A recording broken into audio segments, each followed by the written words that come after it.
Why, Johnny Tyler, Madcap. Where you going with that shotgun?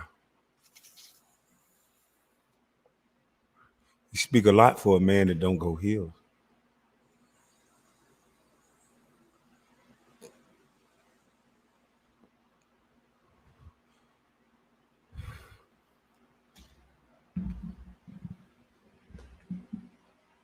You speak a lot for a man that don't go hills, Mr. Campbell.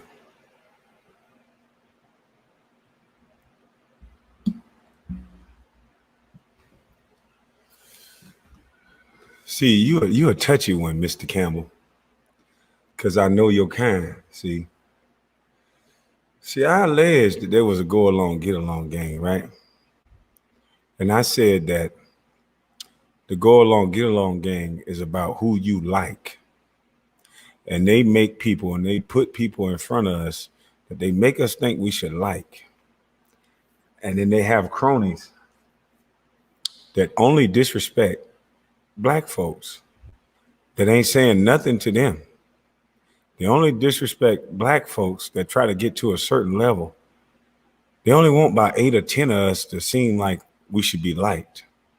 Everybody else know your place. But Brother Hassan Campbell,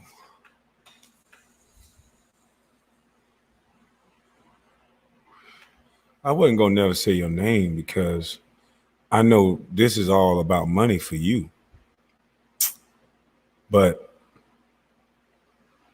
it's sad that you sat up here and talked about a guy and you say things as if you never even watched my YouTube. You say things that's the reason why these young boys are hurting each other in the street. You standing on another man's shoulders. You just a man. I don't give a damn where you went, what prison you went to. That's bad behavior you're talking about, sir. You brag about killing other men, sir. You brag about going to prison and being around other men, sir. You talk about signing an oath, but you getting Bob Barker or whatever that famous guy that when you go buy the soap, the belts, and all the stuff you talk about, you making white families rich. And you teaching young black boys that somehow, it sounds like somehow you are better than a guy who went to be the #1 draft pick. It's better to go to prison. Ain't that better? R.I.P. Patrice O'Neal. Ain't that better? I'm a real nigga, you did. Do you know how many times somebody from up north came down to the south talking like that, boy? We don't give a fuck about where you from. I done lived in D.C., L.A., Detroit. All these places are based and built on respect. Memphis, talking like you talking, boy, it ain't about where you from. It's about where you at. And you can't be connected to nothing. Standing on people's shoulders, running your fucking mouth the way you doing, sir. I would never tell another black man he ain't from nothing. He don't know. Motherfucker, you don't know me. Every black man has been through something. He black, ain't it? Which one is it, nigga? Are we all black and we can't change our skin color? Or is it the ones that overcome and persevere and do things your bitch ass didn't do? Mr. Fold Up, do something your bitch ass ain't do. It shows the fucking drive in a person. And because you didn't have that drive to overcome, you'll be belittled by making what you did seem important. See, I wasn't going to talk about you, and I sat back for days and I analyzed it. And I said, they use women. They use other black people to hurt us. They use a movement, and they use victimology in the LGBT community to destroy every movement. And sir, you came in as a victim. See, you came in as a victim. So it's hard to attack a guy like you or talk about a guy like you. Because see, YouTube algorithms don't like when you mention things that happened to you in your past. And then what you're designed to do is to rile people up and to get real men to talk about what happened to you in a way that you can get their page taken down. But you underestimated me, buddy. I'm sorry that you was victimized, sir. And I know the abused become the abuser. So that's why I didn't want to say nothing about you, because I don't trust you. You got a very abusive trait. The only thing you seem to do is abuse black people. Are you black, boy? You go to the hood and brag about how you can walk through with no security. I saw a video, you allegedly pulling out guns at your age.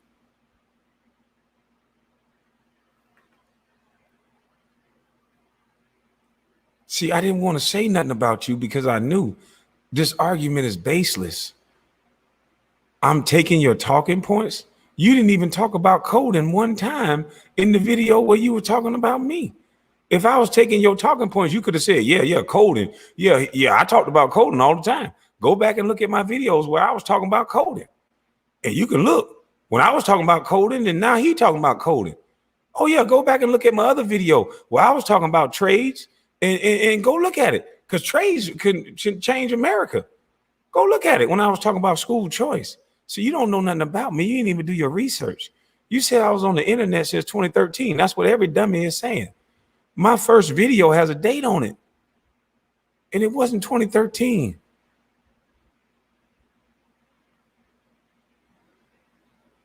See, you guys are easy to beat because you're stupid as a motherfucker. You care about YouTube algorithms, sir. You don't care about that I was in a homeless shelter, because you said I ain't been through nothing. You said your struggle and pain was about your father not being there. You stupid son of a bitch. My daddy was doing a life sentence. Didn't you hear what Charlamagne the God said? See, you're not even smart, boy. And everybody's so scared of you. Oh, don't talk about him. That's because they use the same tactic. They talk about what happened to you. And here's the reason why. See, white folks will not understand why black folks will talk about you and what happened to you. But I'm going to say it's sorry that it happened to you. But here's why they talk about it. But see, because when you started out, you talked about how you was a victim and this and that, and you was humble. And people believed in you because you was humble. But then you turned into a gangster. And you said you've been a gangster your whole life and you come from something. And see, what happens is when you start talking about being a gangster, and then you say the age that you was when that happened, see, that don't happen to most gangsters. And see, that's why people say that. You was off the porch, sir. By your own admission, you was off the porch. So 15-year-olds that I know, when they off the porch, no. And nigga, I was on the sidewalk, and no. So stop talking like you a hell of a nigga, because you brag about the niggas you know. Now, Hassan, why won't you talk about, you said I'm like an agent. You always talking about somebody as an agent and this and that. That's that stupid nigga speak, boy. Where's your programs to help people that's been molested? Instead of showing all your jury and going back to the hood, where's the kids that's been molested that you help? Can we see that on your page? I got a shoe drive coming, and I'm gonna show it on my page. You came in talking about kids and helping kids, and now you talking about rocking the snot box, and sometimes people need the snot box rock, and all this other monkey shit. Because you an entertainer. All you care about is views, and you jealous of so-called celebrities. I'm a guy who said, I'm not a celebrity. If the LGBT community can identify, why can't I identify as a man? Why you keep using what I did for a paycheck and for fun, a game? Why you keep trying to make that my whole life? It's amazing how you talk black and then you attack a black man that didn't say a motherfucking thing to you. So it's my belief, it's my opinion, and I think that Charlamagne, the lesser charge, must have sent you. Or that leash wearing bitch, DJ Envy. And I'm not gonna stop talking about you bitches. I don't care who the fuck y'all sent at me. You bitches threw bunkies across a stage. I don't like it. No kid should see it. Fuck you. Fuck iHeartRadio and fuck who pay you bitch ass niggas that keep our black community looking at men who claim to have wives, who claim to be heterosexual, and they playing bunkie games and playing rituals in our face. Fuck y'all. Any man that'll make another man feel uncomfortable by putting penises in front of them and throwing bunkies at Donnell Rawlins, fuck y'all. That is sexual harassment. And that behavior is no longer needed to be tolerated. And I don't care how many of you attack me. It's bad behavior.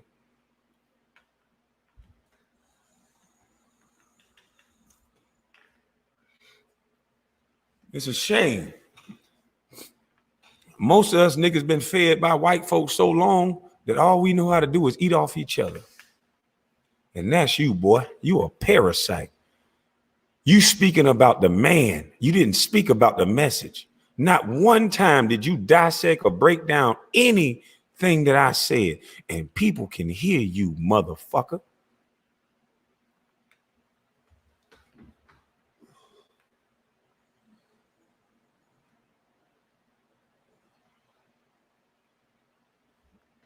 You going on every show talking about the guy that you talking down on like he beneath you. I ain't say shit about you one time.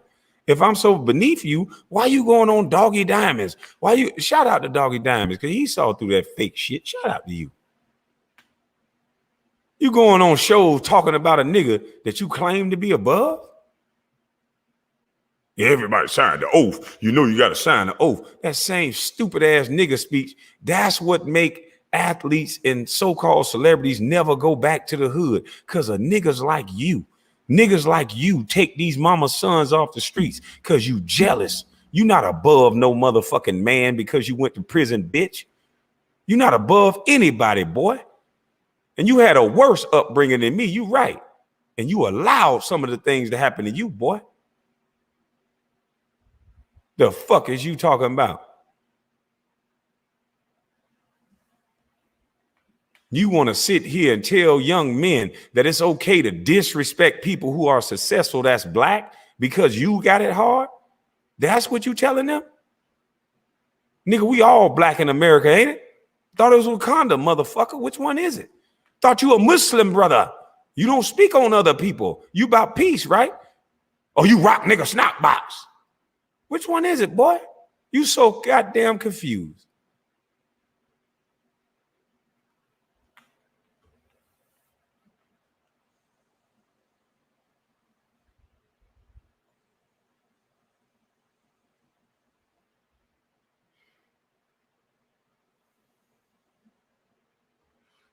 I came all the way back home for you, boy. I was just in the city. My daughter was swimming in the pool, having a good time. And she got tired. She was getting on my nerves. I said, let me get you in the goddamn car because I know you tired as a motherfucker. She got in the car. She went to sleep. I said, ooh, this would be a good time to go home and talk about this double talking bitch. They want to act like and big up the negative parts of the hood. Signing up to be a slave, taking your clothes off, getting in line, and taking direction from other men to glorify and make that seem like that's masculine and that's manhood. When you go to jail, boy, they strip you down like cattle. They make you get in a line and make you go nut to butt. And you glorifying this type of dehumanization of black males. You make it seem like it's a badge of honor and a rite of passage. But no, you ain't glorifying it.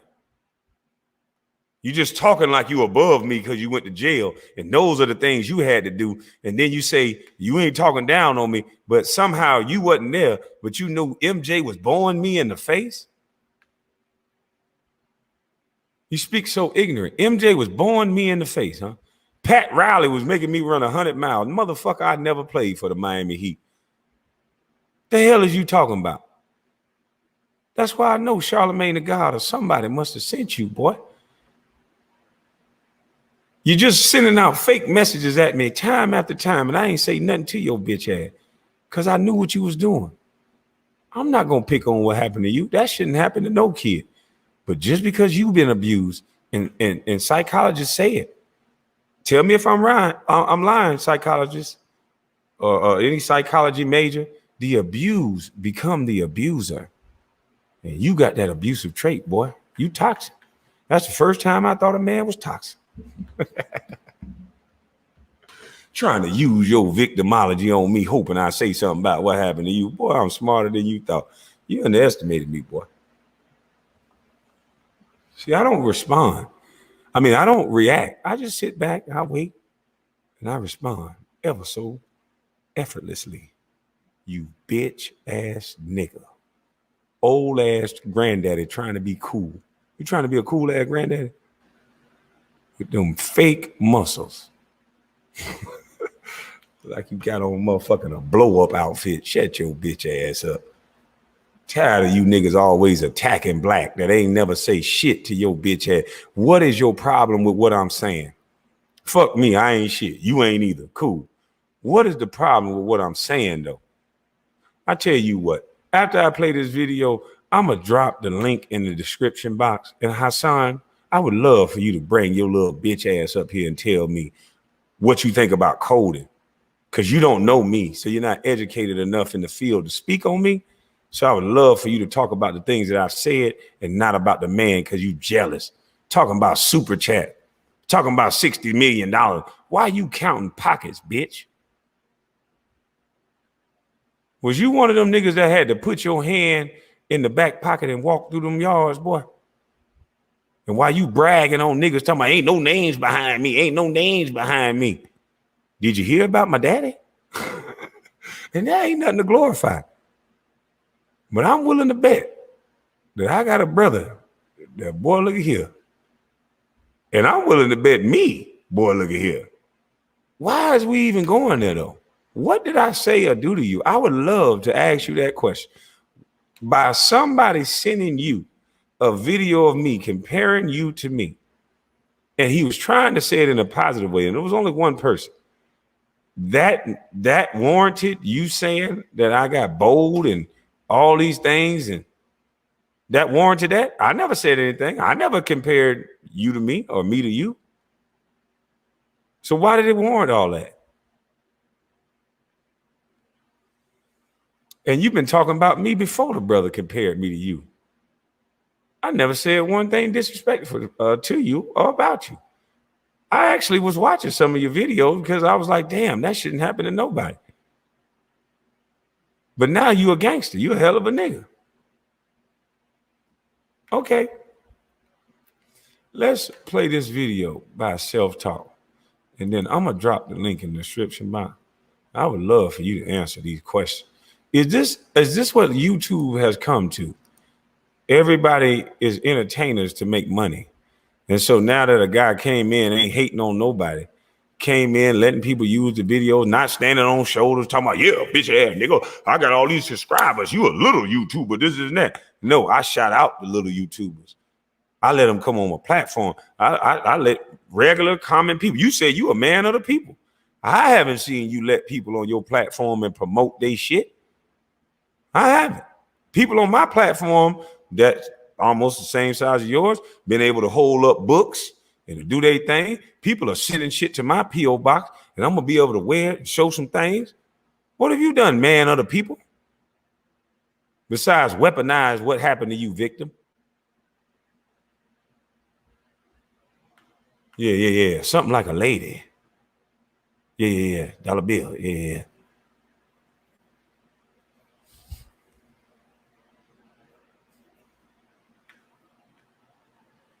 Think you slick, bitch. I'm slicker. R.I.P. Bernie Mac.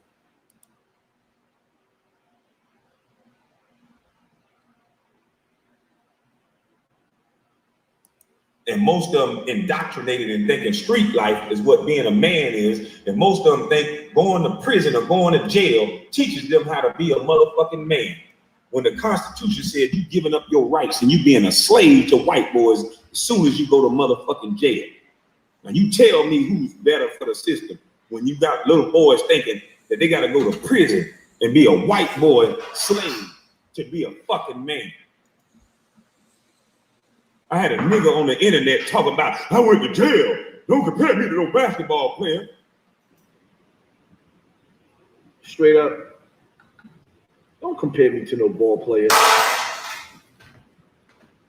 You grew up looking up to Michael Jordan.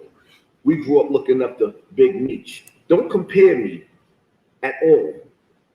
First of all, how the fuck you know I grew up looking up to Michael Jordan? So that's what I mean. You're just making up shit, nigga. The truth is, nigga, you don't know me. The fuck is you talking about? How you know who I like Magic Johnson? You look up the Big Meech, huh? Let me Google the age of you and let me Google the age of Big Meech. Because I think you just like to say shit that sound good because you want to resonate with the hood. See, stupid shit like that used to work. The down there hood nigga is the best nigga. So you look about the damn same age as Big Meech, if not older. How old is this boy? Let me see. Hold up. Let me Google Hassan Campbell. Because I think you in your 40s. And I think Big Meech in his 40s. How the fuck you grew up looking up to a nigga your same age, damn near? Let me see. Shout out to Big Meech. This ain't about him. He brought his name up. Him and Meech the same age. He's in his 40s. Okay, let's see. Because he said he grew up looking up to Big Meech. Okay, let's see.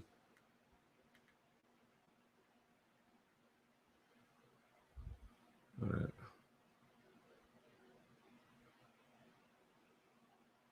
Okay, so you must not be a celebrity like you say you is, because it only says Hassan Campbell early 40s. So you in your early 40s, huh? Okay. Now let's look up Big Meech.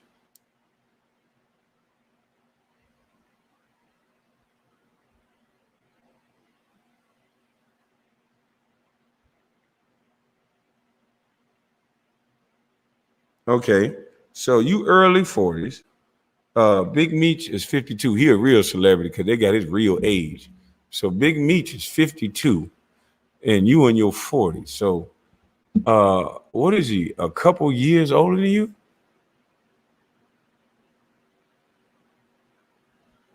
Huh? He a couple years older than you. You looked up to him? You look up the man. You're a Muslim brother. And this ain't about your religion, but this is you being out of pocket. You don't supposed to look up to no man, are you? Is that what you're supposed to do? I don't know. So Hassan, allegedly you're 50. So you 50 and you looked up to a guy that's 52. Boy, look at here. You say anything. To a basketball player, right? Let me make this. So I'm a basketball player, but I'm not a human. I'm not a man. We're not breathing the same air. So to a basketball player. So what does that signal? What does that mean? Like, what is that? What are you telling the people in the hood? You go to jail, you go nut the butt, you strip for white boys, you better than basketball player. Nigga, please. It's clear. Don't compare me to a basketball player. At 18 years old, son went to the NBA. At 18 years old, I was on Rikers Island with dudes like Tankhead, Wild Bill, Ferguson, German, K-Born, Beastie, Brown, Tattoo, so many names, Smooch. This is why it's hard for us to get respect in the world, because white boys are leading. And you got black males that's 50 or allegedly early 40s talking like that.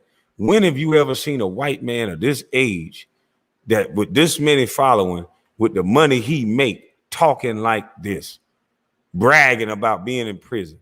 A real man that gone through what he's supposed to have went through would be saying, I went through that, but would be speaking about it from a humble perspective and not sounding like you're glorifying it, but saying that this is what you don't want to do.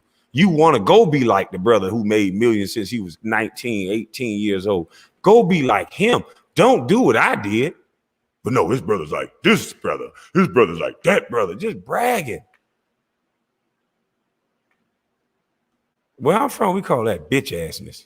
Bitch ass nigga. You grew up looking up to Michael Jordan. We grew up looking up to Big Meech. Sometimes a nigga gotta rock a nigga snot box. There's a difference. You can love both. We love Michael Jordan and we love Big Meech. But stop comparing. Don't compare me to a dude that got $60 million at 18 years old. Don't know what it's like. You was a slave, boy. And you proud to say that? Over somebody who put his motherfucking mama on a golf course? That's the shit you telling these boys?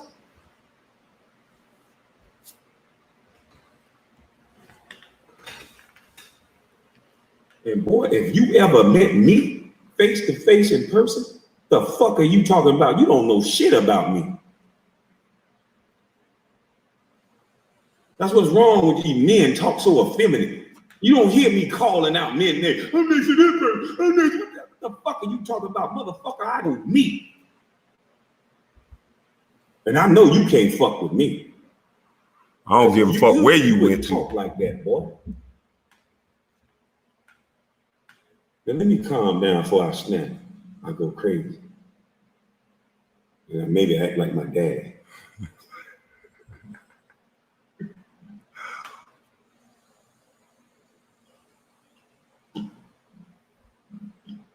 It's a goddamn shame. So many people want to fuck with a man that said put code in the schools. And everybody want to talk about the man. Nobody want to talk about coding. Nobody want to talk about the trades and the effects of what it would have on the community. Nobody want to talk about that. They want to talk about the jokes I made. They want to try to diagnose my mental health.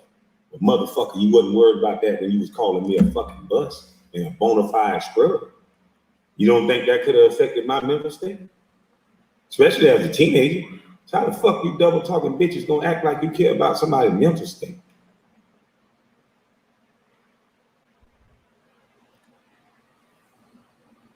We're in a simulation. This is a game. Every motherfucker they tell you not to like, you better start investigating it and finding out why they telling you not to like it. Look past the bullshit, because I think those are the people you're supposed to like. And the motherfuckers they prop up and put in front of you, side eye. Because there's something about them, boy. Look like they're all connected, I think, to white zaddies that tell them what to do. We keep talking about we want our community to change. We want our community to change, but we won't address and deal with the situation and the conditions of our black males and why they are like that. Why a 15-year-old and a 14-year-old. It was so, when I had that restaurant in Savannah, it was so many 15, 14 years old walking up the street, running from police until they turn 15, 16 so they can drop out with a gun in their pocket, nothing in their head, just worried about hitting a lick or trying to do something tough. Ain't really got no beef, but got a gun. Fucking with other niggas for no reason, just because they don't fuck with them. Okay, don't fuck with them. Don't shoot them. Don't fuck with them. Really don't fuck with them. Nah, fuck that bitch ass nigga OG. I'm not your OG. So many of these little boys like this. And you wonder why you can prop up a motherfucking punk ass celebrity or a scary ass rapper. And then they can go pay little motherfuckers like this. And they will shoot every and any motherfucker they see for an opportunity. Because we didn't teach these kids a motherfucking thing. We want to goddamn talk about voter suppression. Fuck you motherfuckers. You've been suppressing these black boys. I don't want to hear shit about why Kwame ain't talking about this. Why the fuck you not talking about black boys reading that 3rd and 4th grade fucking reading level? Don't tell me what the fuck to talk about. You talk about it. I'm talking about what the fuck I want to talk about. Isn't that my right? Isn't it all inclusive? So the moment you say some dumb shit asking a question about me, ask yourself why the fuck you not talking about it. You still think I'm crazy? No. Boy, you got good sense, boy. You got good sense. You got good sense, boy. Why won't we address, instead of always dissecting what somebody else saying and attacking the person? Every motherfucker I talk about directly what they say out of their mouth. I don't tell them what to say. I don't say this and this and that. Jack was a stupid son of a bitch that said, we with Maria. We gonna ride for Maria. Goddamn show. We are our people first. Fuck around with you. What the fuck you got? Because you know we ride with Maria. We gonna ride with our people first.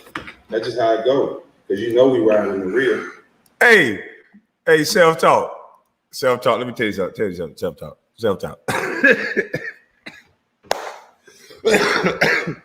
Hey, self-talk. Hey, shout out to you. Shout out to Carcino. Shout out to Hitchbox. Shout out to Gravity Takeout. Shout out to who the hell I'm missing out? Ticket TV. Shout out to goddamn Daddy's Cooking. Damn, I gotta remember his motherfucking y'all know who Daddy's Cooking is. I gotta remember his shit. I'm gonna write it down. I keep having it. What is that? Oh, yeah. Shout out to Daddy's Cooking. Shout out to all the YouTubers that's starting to get on this positive wave. Fuck that. Shout out to all the YouTubers that's exposing the fake and not just attacking people that ain't saying shit. Shout out to It's Been Real. Shout out to goddamn everybody. Who else I'm missing? Shit, self-talk. I see why they on your ass, though, boy. Self-talk. Boy, they gonna get. Boy, look here. Me and you, they got both. Me, you, Carcino. They got all three of our face on a bulletin board right now, throwing darts at that motherfucker.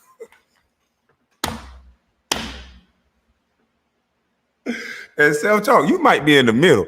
Cause I'm right here. You might be in the middle, and then Carcino right there. Cause boy, look here, the way y'all two put the information together, you know, y'all might be in front of me. Fuck this shit. I just be talking that shit. Y'all do the investigation and go put it together and clip it together. And boy, people can see that shit crystal fucking clear. It's been a clipawation. Cause boy, look at this double talking bull nose bitch right here.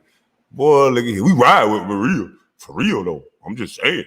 And everybody got the one thing he said and tried to sound political, reading a teleprompter allegedly. But this the real Jack right here. We ride. Fake ass motherfucker, you. Let's let him speak for himself. I don't want to speak for him. Self-talk, boy, they on your ass too.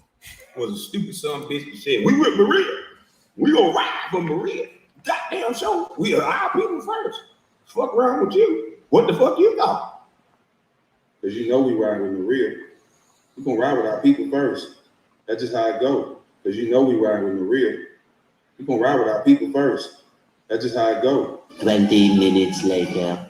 We all ramble. We say things when we're frustrated, and you know, Rachel did deserve that job. You bitch is easy to beat because you're stupid. we all ramble and get frustrated. We all just say stuff, but shit, goddamn Rachel, she the best. Hands down. I talked to her. Deserve the job. Shit, fuck you thought. And Matt gonna tell you too, turn the channel. Asking me what my opinion or thoughts. I was waiting to go through this, but you know. Hey, self-talk, you ain't shit.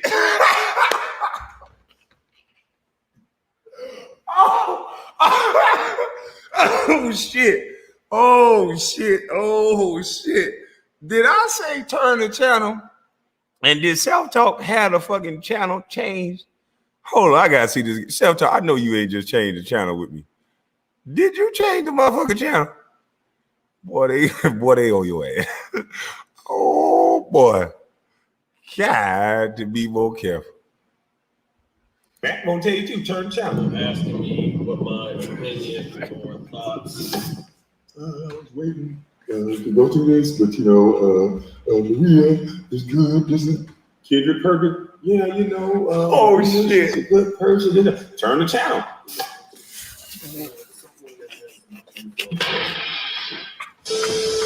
Just go down the list, and they all goddamn saying the same goddamn shit. That this goddamn white girl, the best thing since sliced bread. And the only way the black woman got a job is because it was goddamn a sympathy job. It wasn't a genuine job they wanted to give Maria. Not all of you guys, not all. There's some of you rappers hang by yourself. And some of you rappers do it the right way. You got security. You either don't rap like that, or either you got security, and that's the smart thing to do. But it's some of you rappers, all you do is push death and destruction to your community. Some of you rappers, all you do is get your family killed, your friends killed. Some of you rappers don't need to have no motherfucking friends. And maybe it'll fix that mouth of yours. Because some of you rappers walk around here like y'all some goddamn gods. Because you got these little boys from the neighborhoods in some of the worst goddamn conditions, and they'll do every motherfucking thing you say. And you think that's mean you a hell of a nigga.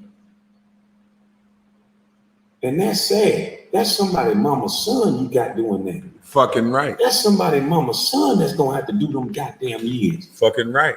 While you out here fucking and doing everything you want to do. Sending them little money when he around a bunch of fucking men while a white boy said, child time, nigga. Get your ass up, boy. Go take a shower, boy. We're gonna lock you down till we let you out. You go work in the field, boy.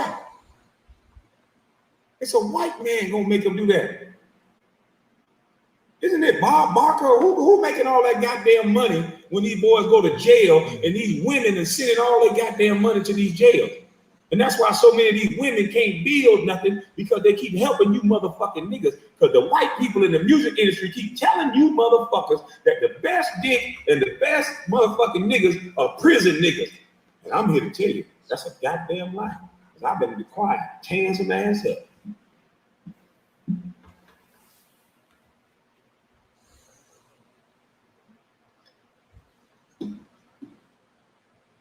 That's a goddamn lie.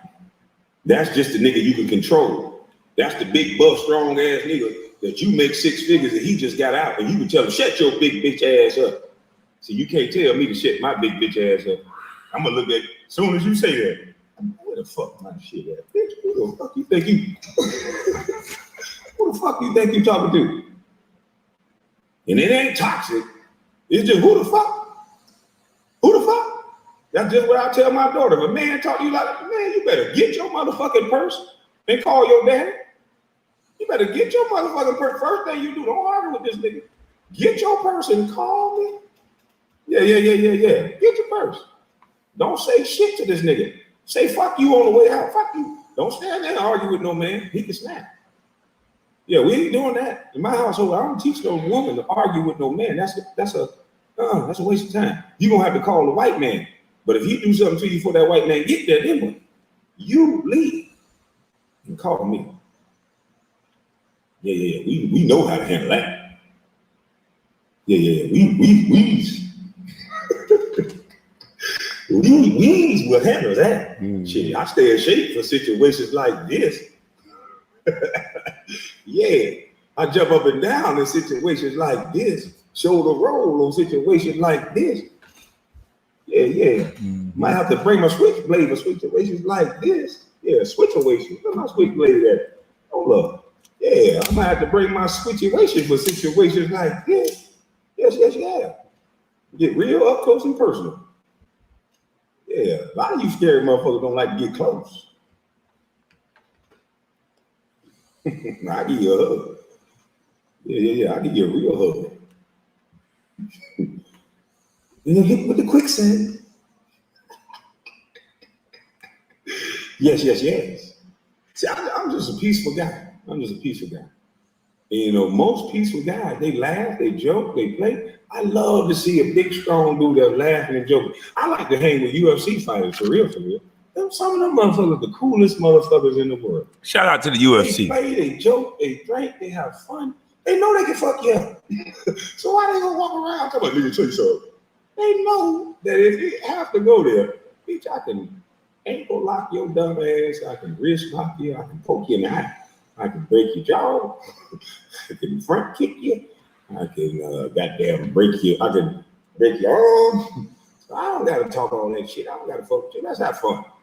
I love them motherfucker boxers. That motherfucker, some of them.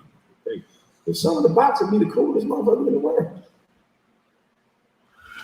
One of my homeboys boxers, cool nigga. He'll beat your ass. See, you bitches easy to beat. I told you, you're dumb. And shout out for self-talk. Get a little taste of mama's cooking. Get a little taste of mama's cooking. Why? Get a little taste of mama's cooking.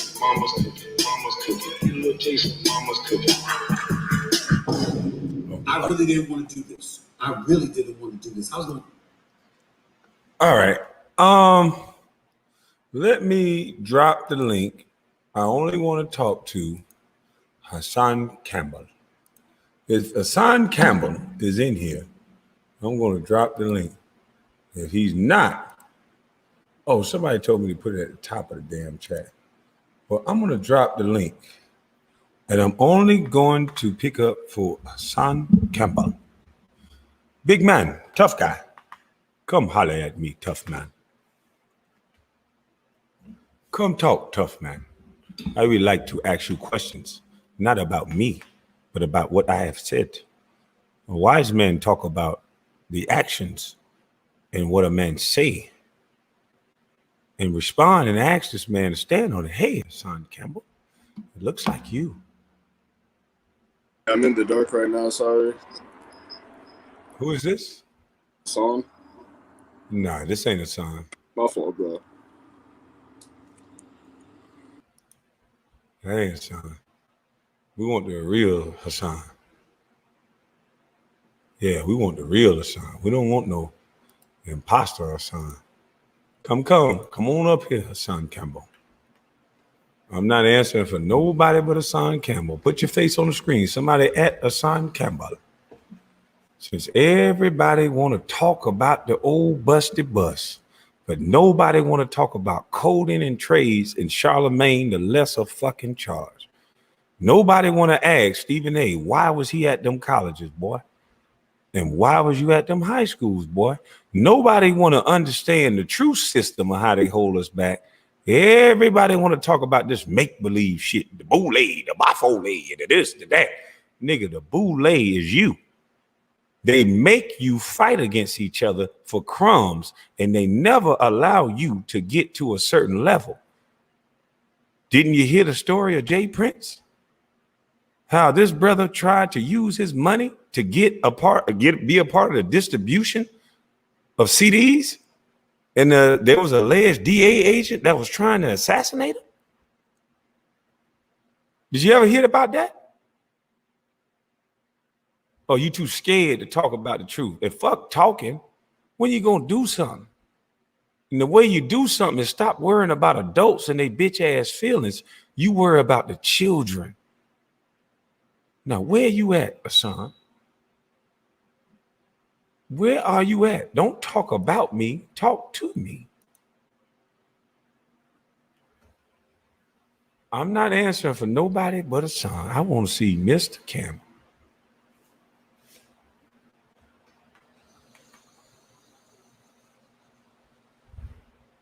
We know you up, boy. We know you up.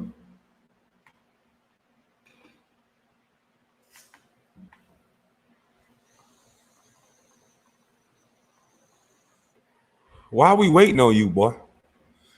I ain't gonna play your video on my YouTube. I'm gonna just play your audio right here. And somebody say that's a Hassan Campbell bit. No, that ain't him. Y'all, please don't fill up the whole thing because I want to see Hassan Campbell. It says full, so I'm gonna delete some people. Kick out of the studio. See, a lot of these guys just want YouTube algorithms. A lot of these guys just want a check every month to be able to brag and put on these big dumbass hats and these stupid ass bracelets and shit and walk around the hood and tell them they can do it. Nigga, please. Now, this is you. This is you right here talking about me again. Right? This was your response to me. Okay. You try to make it seem like you wasn't bragging, huh? Let's see. Everybody sent me your little video. First of all, everybody didn't send you this video. Daddy's Cooking sent you the video. He ain't even said it. Now let me say this respectfully, right? I'm gonna be as respectful as I can be. First and foremost, when I say don't compare me to an NBA player or none of you celebrities, like you, for example, I'm not glorifying. Don't play military mind games with the people. I'm not glorifying prison by any means. When I say at 18 years old, I went to the penitentiary, and at 18 years old, you went to the NBA, it's not because I'm glorifying. It's because there was a long path that led to my downfall going to the penitentiary. There's a story in between of pain, is what I was trying to say. And see, that's the thing that's lacking, that's missing in your story. My story is filled with pain from. So pain is lacking in my story. A guy that was in the free lunch line, daddy went to prison. And he was in a homeless shelter in Lansing, Michigan. Go look it up. That's pain is lacking in my story. You're actually telling a black man in America, why do we have to trade war stories anyway? Why can't we talk about what I've been saying? Coding, trade schools. Who sent you here to say you were better than me and all this other shit when I wasn't saying I was better than nobody? I said we all are nothing. So where you at, son? You a real nigga, ain't it? I know you ain't sleep.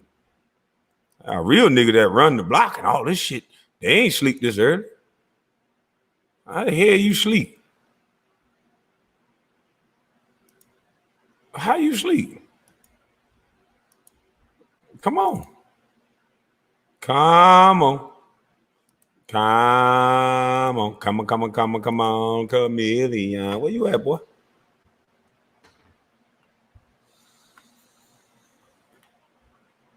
Childhood. Your story. He said, drop the link. I done did it 100 damn times. Elbowing you in the face, or I just dropped it again. on the back of the neck, telling you to do 100 miles. My pain consists of not having a father, sitting outside on welfare cheese lines, going to the stores with food stamps, dealing with the evil stepdad. Brother, I was in the same welfare line. You're talking about shit you don't know what you're talking about. Your pains? Well, you got 40 to 60 million dollars for your pain. I got 40 You to took 60 the million. oath for your pain. Yes. So I took an oath for my pain. What the fuck are you talking about, boy? I took an oath because I played the game good enough that it got me signed, sealed, and delivered to the University of Florida by age 16. And I chose to go to the NBA because I had options that I created. I came in the same struggle as you, but I created options. I didn't use it as an excuse like you did. I didn't wear it as a badge of honor and try to play tough like you doing. You're just a scared little boy that got taken advantage of, and you're trying to sound tough so you don't have to feel that feeling again. And now you're trying to abuse because the abused become the abuser. Now, I would love for you to come talk about your abuse and help these children instead of running your motherfucking mouth. There you go.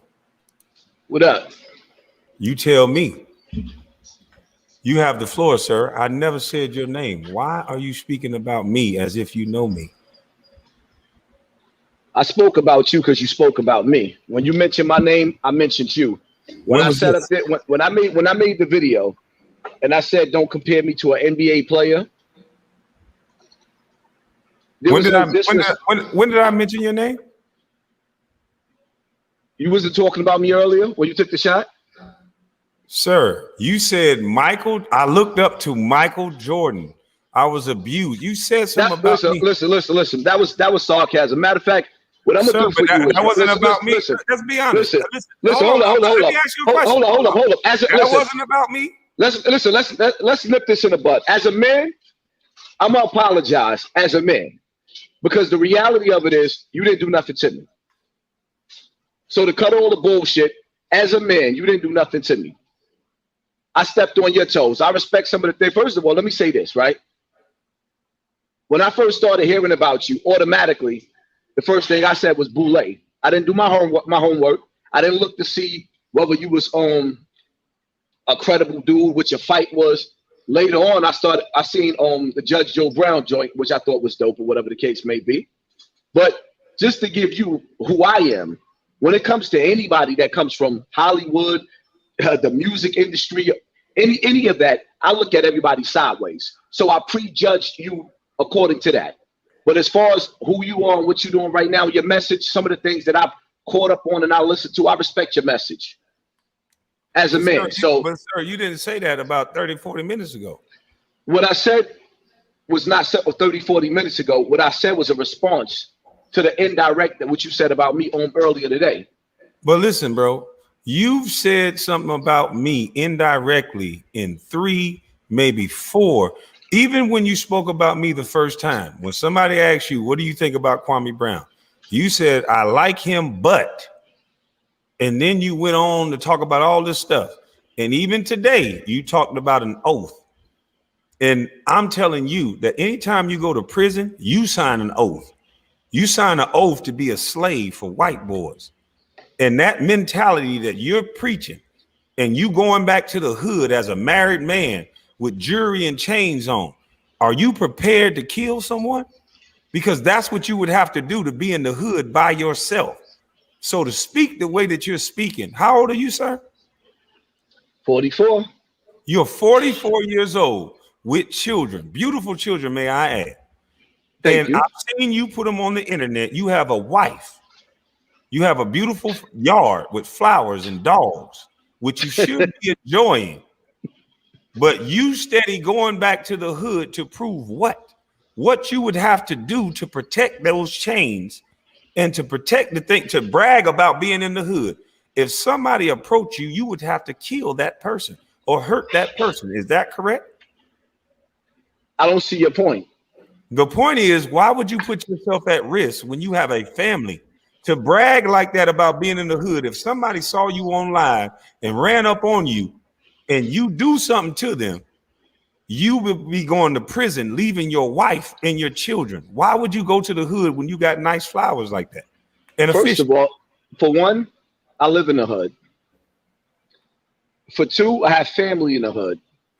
For 3, God made this earth spacious enough for me to travel through wherever I decide to go. So whether you have jewelry on or you just traveling and you have a glow to you as a person, sometimes when I travel, just like when you travel, some people may recognize you, they may not.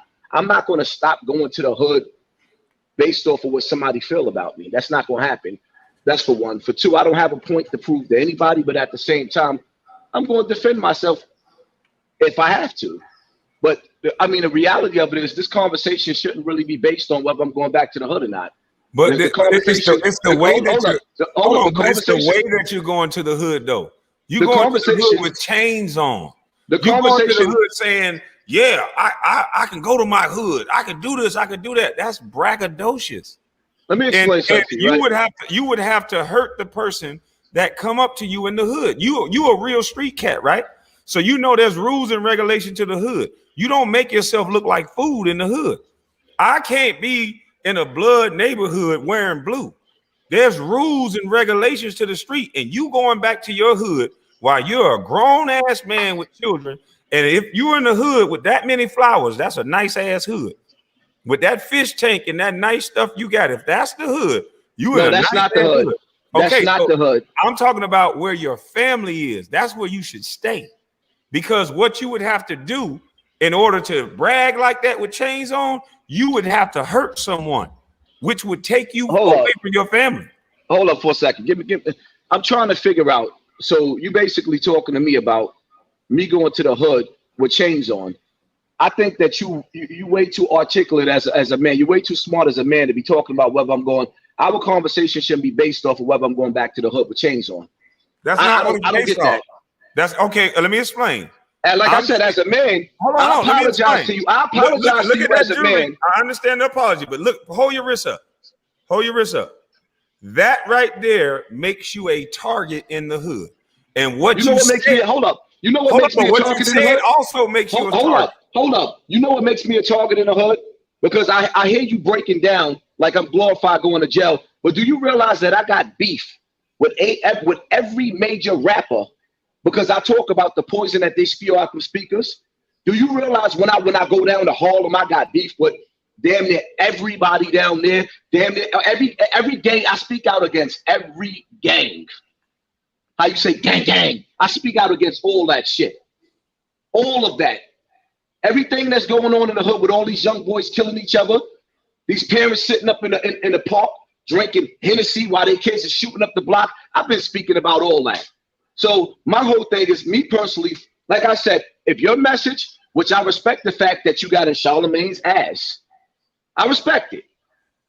I don't rock with that, man. I don't rock with nobody that take pussy. Nobody. But at the end of the day, I stirred this pot up. So as a man, I could apologize and say, you know what? I came at the brother first because I was raised. But my whole thing is like, I mean, if we're going to build, I'm not really building about whether I'm going to be in the hood with jury, because I'm going to be in the hood with jury. Okay. Well, So I feel that's what I'm saying. Let's expound on that, though. Right. Is it not true that if somebody run up on you by yourself with jury on, what would you have to do to that person? So if somebody ran up to me, if somebody ran up to me while I got my jury on and they tried to take my jury, it's going to be an all-out war. So why put yourself in that situation at 44 with flowers, a fish tank, kids, and a wife? Why put myself in that situation? Yes, sir. Do you ask them rappers why they put themselves in that situation? Yes, sir, I did. I said that earlier today. I said some of these rappers, a lot of these rappers should not even have friends, because all they do is get the people around them killed by their mouth and get the people around them arrested, because they talk tough and they get kids from these neighborhoods like me and you are from, that don't know trades and don't know skills, but they know how to harm people. And they don't know the results of and the consequences of what happened. 15, 16 years old, these boys are killers. And they're doing it at the direction of bad OGs and bad pussy ass rappers. And I'm saying the things that you're saying and the glorification of going to prison, you started speaking about men in jail. Hold up. This is my opinion. Hold on. You got my message. Argue an opinion. You cannot argue an opinion. This is my opinion. And then when you took what I had to say the wrong way. Okay, it can't be the wrong way if it's an opinion. We got to get people to understand what an opinion means. This is not based in fact. This is my opinion based on what I heard you say. So let me get it out. My opinion, and I took it this way, so therefore other people can take it this way.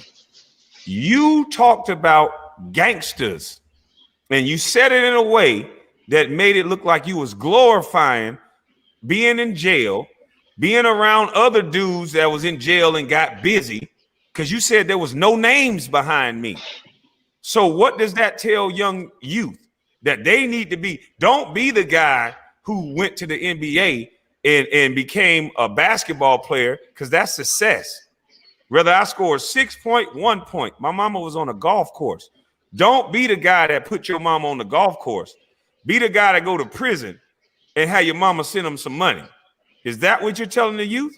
Hell no, that's not what that's how you took what I said. But so that's not what I was saying. Okay, go ahead. That's absolutely not what I was saying. You got the what I was saying. All right. So what I was saying, just to make it clear, right? What I was saying is, when I say don't compare me, like for example, I also mentioned Styles P, right?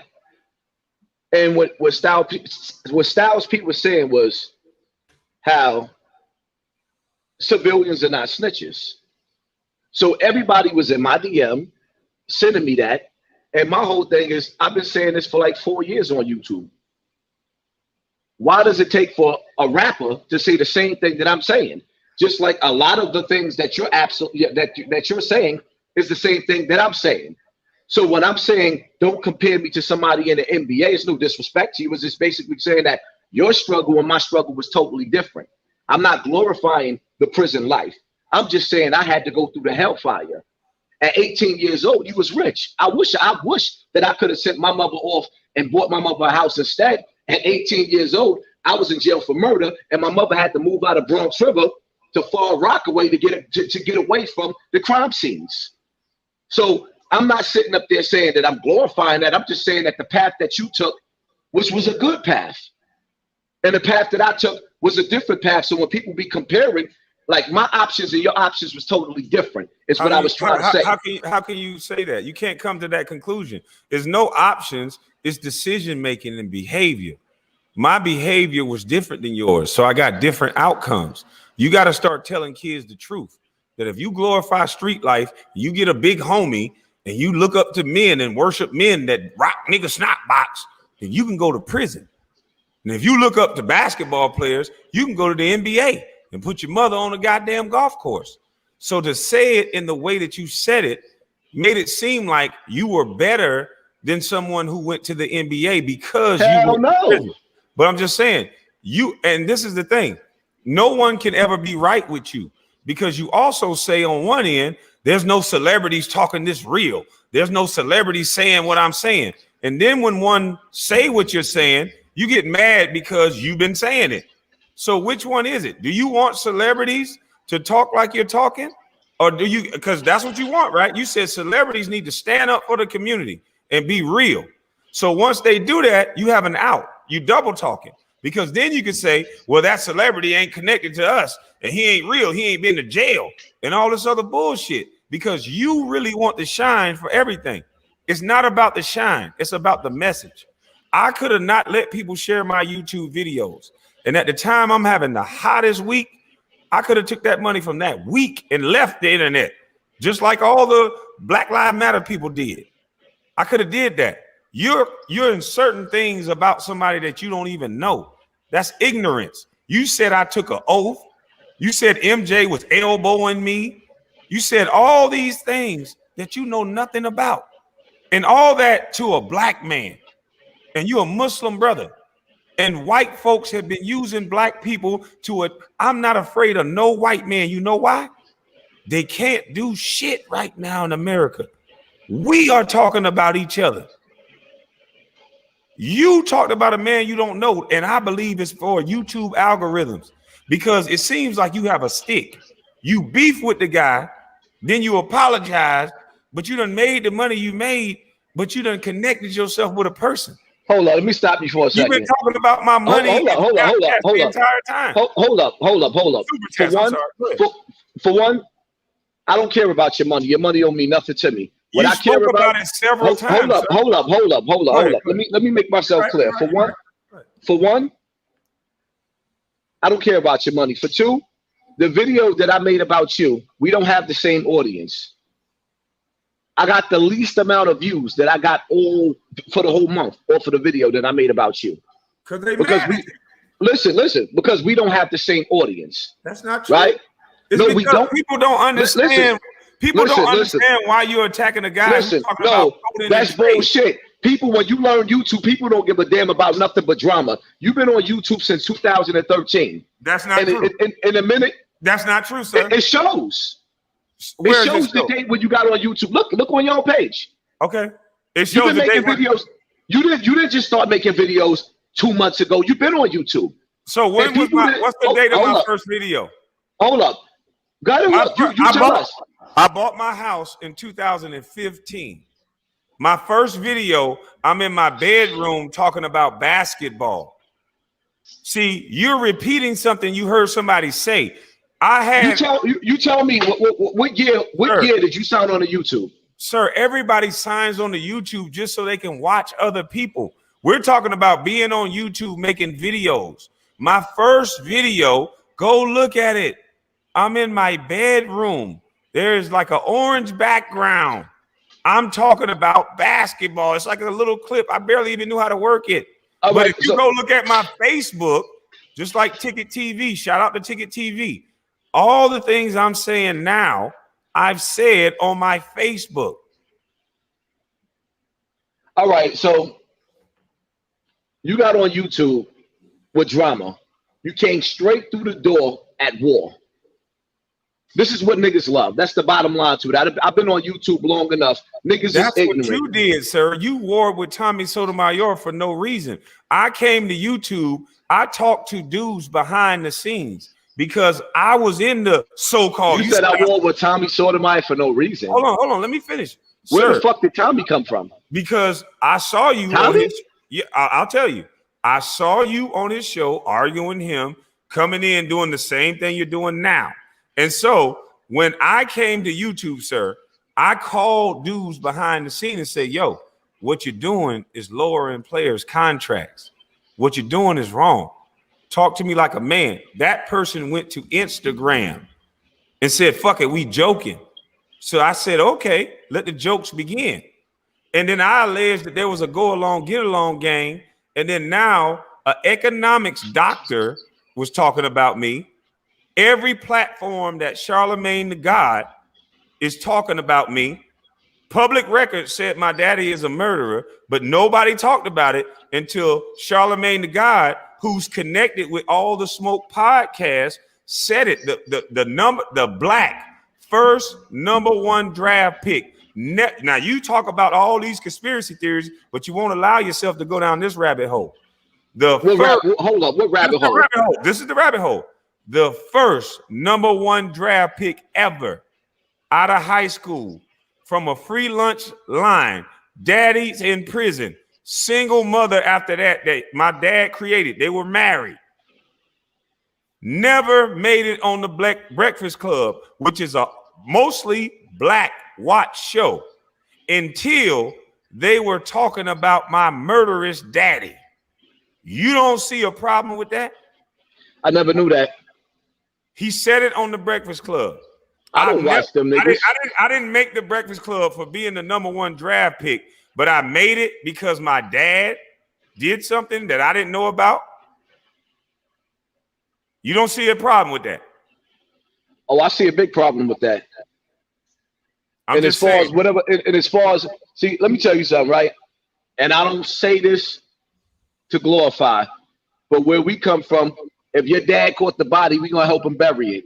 And then we argue about why he did it later on. That's just where we come from, in the hood.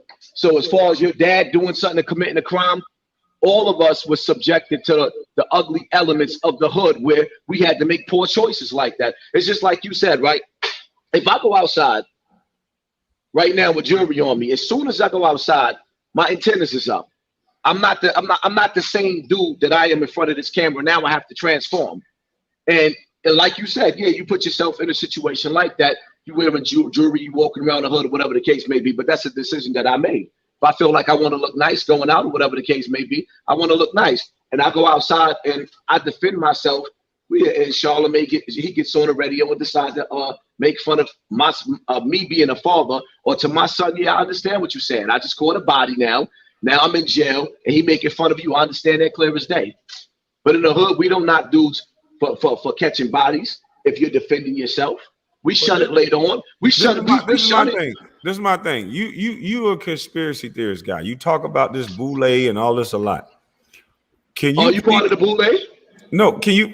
If I was a part of the boule, then why am I on everybody's tongue now in a negative light? I'm in everybody's tongue on a negative light more than the young lady who just bought a house in the all-white neighborhood that was saying she was going to destroy the nuclear family, and you ain't talking about her more than you talking about me. Are you kidding me? I had a conversation about you twice. I talk about that rusty, dusty bitch damn near every chance I get. As a matter of fact, I don't know her name. All I know is she eat pussy. Oh, so I talk about her, but who I deal with more so than her funky ass is Tamika Mallory and my son on a daily basis. I don't let her, because my son come from where I come from. So I don't let up on Tamika Mallory and mice on the ambulance chasers at all. That's who I deal with because they the umbrella of Black Lives Matter.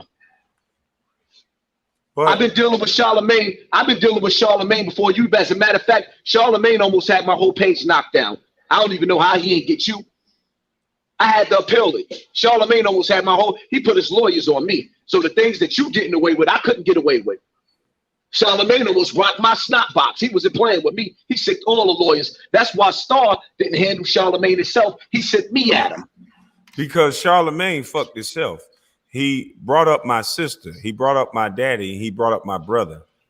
If he would have put out a lawsuit on me, then we would have countersued for all the people that he brought up their names that had nothing to do with nothing. So Charlemagne is not as tough as you trying to make him out to be. I didn't say that cat was hold up. I didn't hold up. I seen Charlemagne get punched in his face and run down the block. I ain't never said he was tough. You'll never see nobody punch me in my face and be running down the block. I'm talking about in the legal arena. There's countersuits. He almost made me lose my page. YouTube wasn't playing. I had to appeal. When one of the strikes that he gave me, I did not win. But I understand that. But see, I never spoke about Charlemagne until he spoke about me and my family and my sister and all the things that he said. Those things that he said, he didn't have to say. He used iHeartRadio, and he's connected to, he has a vested interest in all the Smoke podcasts. So he should have never done that. He put his own foot in his own mouth. So I allege that there was a go along, get along gang, and everybody is talking about me as an individual or my family. Why isn't nobody talking about coding? Why nobody talking about we crying and yelling and jumping in the streets? And I said, all we need is a business plan and to go down to the Chamber of Commerce and make the same people that gave $90 million to Black Lives Matter give it to those coding and youth centers. Have you ever watched any of my videos? Huh? Have you ever watched any of my videos? No, I'm talking about in the videos that you spoke about me. You outside of that. No, I just want to deal with that. In the videos that you spoke about me, I would have rather you spoke about the things that I said that could be revolutionary to the community.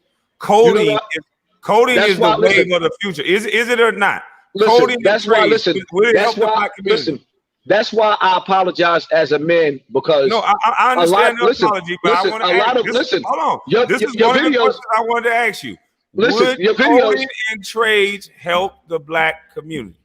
Trades and coding is what we have been robbed of as a people, and I've been saying this for years. Our fathers and forefathers built America, and now if you sat up there and you told us to build a deck, we couldn't do it. If you told us to fix a flat, we can't do it. AC refrigerator, we cannot do it. So yes, they took all of the trades out of the school. I've been saying all of this, but sometimes when you speak the way we speak, and see, you caught the wave on YouTube because you had to defend yourself and you had to fight.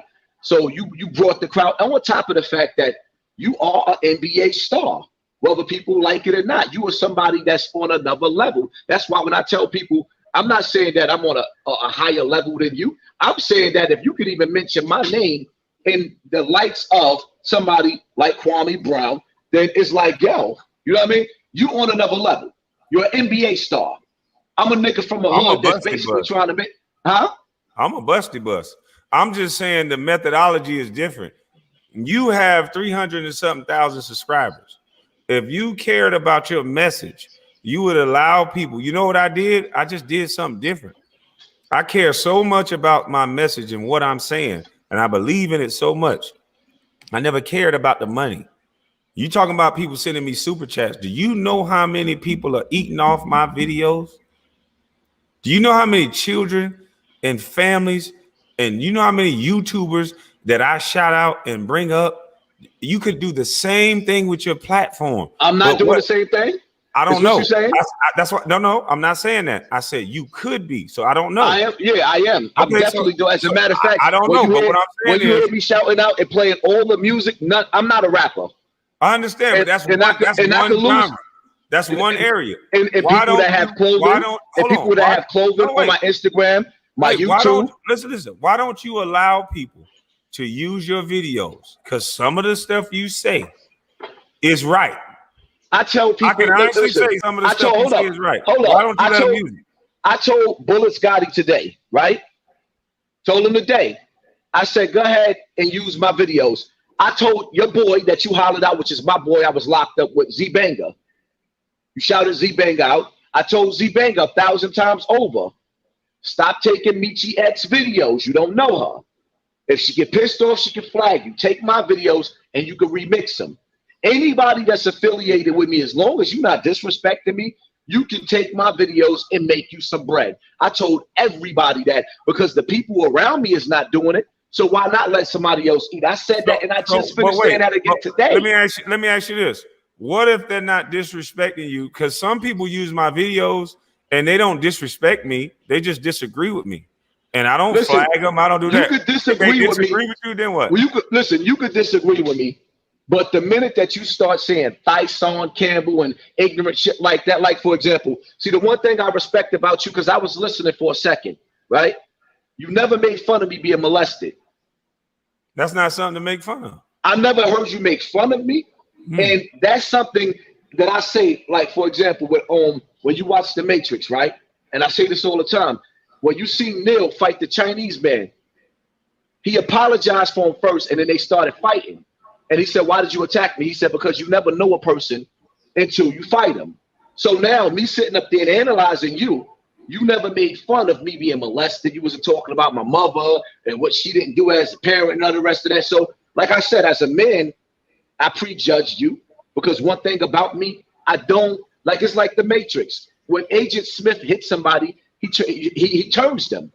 And when I look at the industry, all I see is how, you know, certain groups like the Black Panthers and other groups was infiltrated. I don't trust the industry. So I put that label on you automatically. It's like basically somebody stealing your wallet or being molested. Once you've been molested, you don't trust nobody around your kids. They gotta earn that trust.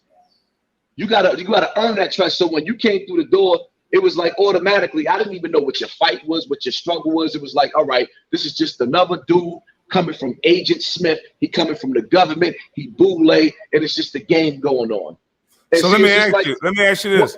What did I say? Because you're supposed to judge a man off what he say. That's why I apologize to you as a man. Because you didn't say, you didn't say absolutely, listen, you didn't say absolutely nothing wrong.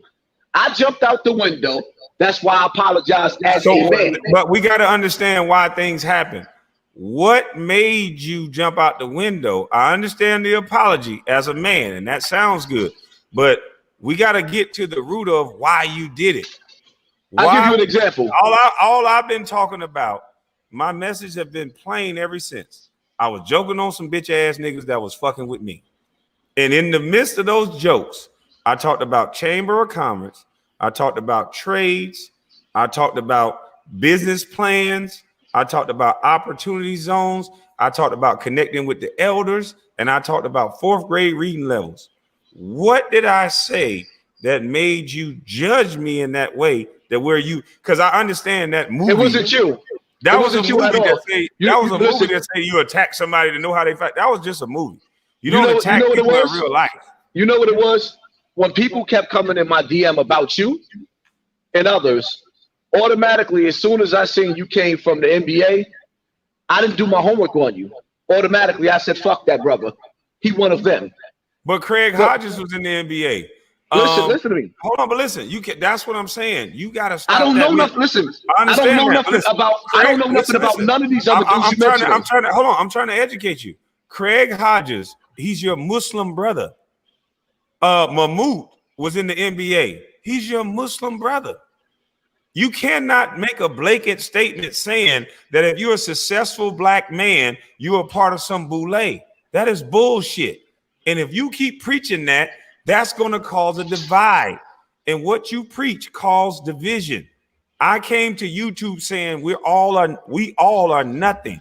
That's what the Bible tells us. I don't say I'm a celebrity. There's not celebrity air. There's not a celebrity casket. There's not celebrity embalming fluid. Me and you breathe the same air. Whether you went to prison and breathed air, all of y'all are breathing the same shit. So telling me I'm something that I don't believe is not going to make me think I'm wrong just because I had a job. And it's too many titles and labels you guys put on people in order to stop the conversation. That's not educated. We got people now, their only argument is to connect them with a person that they don't like. Oh, he's connected to Candace Owens. Oh, he connected to this. He connected to that. Let me ask you a question. Hold on. I said no. I like the way Candace Owens speak. I like the way Ben Shapiro speak. You know why? He don't attack anybody. He'll attack the subject matter. That's it. We've gotten so lost as a black people that majority of us, not all, that all we do is attack a person based on who they're affiliated with, and we attack the man or the woman. We don't attack what they're saying. I'm saying kids need skills. We need coding. Why am I being attacked? You are absolutely right. And as long as you stick on your message and your message is positive, you ain't got to worry about me attacking you no more. But what I will say is, in my defense, right, we can't sit up there and act like the industry hasn't been used as a weapon against the urban areas. We just like, for example, right, I just watched the video with Juvenile, a rapper. Mm-hmm. He switched up his lyrics. I'm gonna get to that. You're right. Back that ass up to back that back up. So now he's encouraging our people in the ghetto to take a vaccine that the FDA did not approve.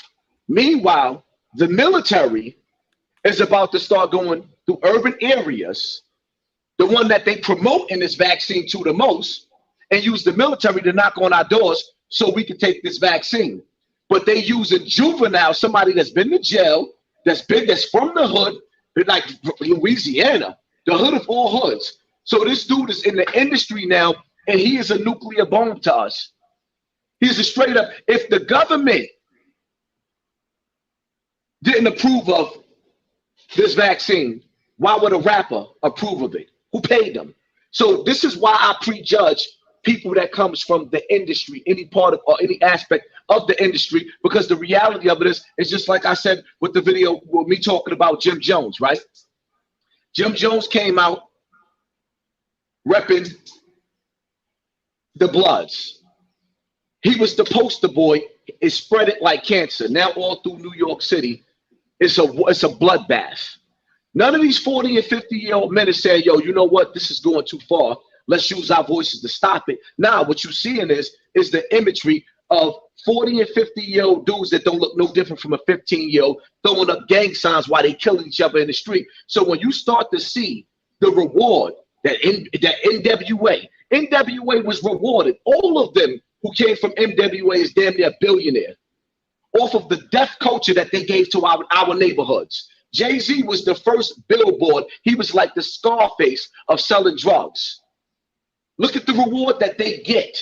And then after you achieve paradise on this earth, you send your children to the best schools, give them the best life, while y'all sell poison, sell penitentiary to our children. So this is where I prejudged you the wrong way. I didn't even listen to your message automatically, like I just prejudged you. That's why I apologize, because I'm a man. And when you're wrong as a man is going to apologize as a man, because men make mistakes. But see, also a man does his research before he speaks. A man doesn't feel, a man doesn't think, a man knows. So you should have known before you spoke about a man. It's always interesting when I hear men do stuff that I don't think is manly, and then they think just because they apologize, that's manly. That's not manly. I think before I speak, and then I get an understanding before I say anything. That's why when I watch video after video of you talking about me, I had to wait and understand, why is this guy talking about me? I had to think about 2 videos. Hold on. I had to think about a lot of videos. I didn't interrupt you. I had to think about what I said to this brother. I had to think about, was I malicious or did I do anything wrong? And all the check boxes said no. So my thing is this. It's interesting every time I hear a hood dude talk about industry and make it seem like success means you sold out, when We glorify the dudes in the hood that got bodies. You glorify the tank head brother. And I don't want to speak on a brother I don't know. Oh, no. Hold on. I'm only speaking about what you said, sir. You said this out your mouth. So the names that you said, I don't want to speak on all the names because I don't know. So this is for educational purposes. But apparently all these brothers were in prison with you. And so if I had to go off of the numbers of who you probably shot at, stabbed, or hurt, they probably look like me. And so we glorify that and make that seem like that's better. And hold on. You make it seem like that's a representation of what's black. A guy who harms black people, a guy who sells drugs to black people. And then you'll talk down on somebody who get a fucking job. And just because they got a job that got zeros behind it, somehow they're worse for the community than people who kill and take away motherfucking sons from their mother. You're gonna make that seem like it's better than going to get a job? You starting to sound like Tommy Sotomayor, like a master manipulator. I'm asking you a question. Hold on. All right, so let me answer you. Wait. Let me answer you. No, without comparing me to another man, I'm going off of the things that you say out of your mouth. I can play the video of your words. Don't say I sound like somebody. Your words was I was in jail with such and such. I was in here with such and such. They'll run up on you and ask for a belt. Nigga, we was to school, a hard knock. Ain't no names behind him. You made hold on. You made that sound better. You made that sound better than getting a job. You made that sound like people who go get a job is against his community when people like you brag about killing their own people in their damn community. How is that better? Hold up. For one, I can play the video that you said. Hold up. For one, you regurgitating my words the wrong way. No, those were your exact words. For two, hold on. Hold on. Let me finish. Go ahead, but you can play the video. Hold on. If you're saying, I'm saying you're not telling the truth.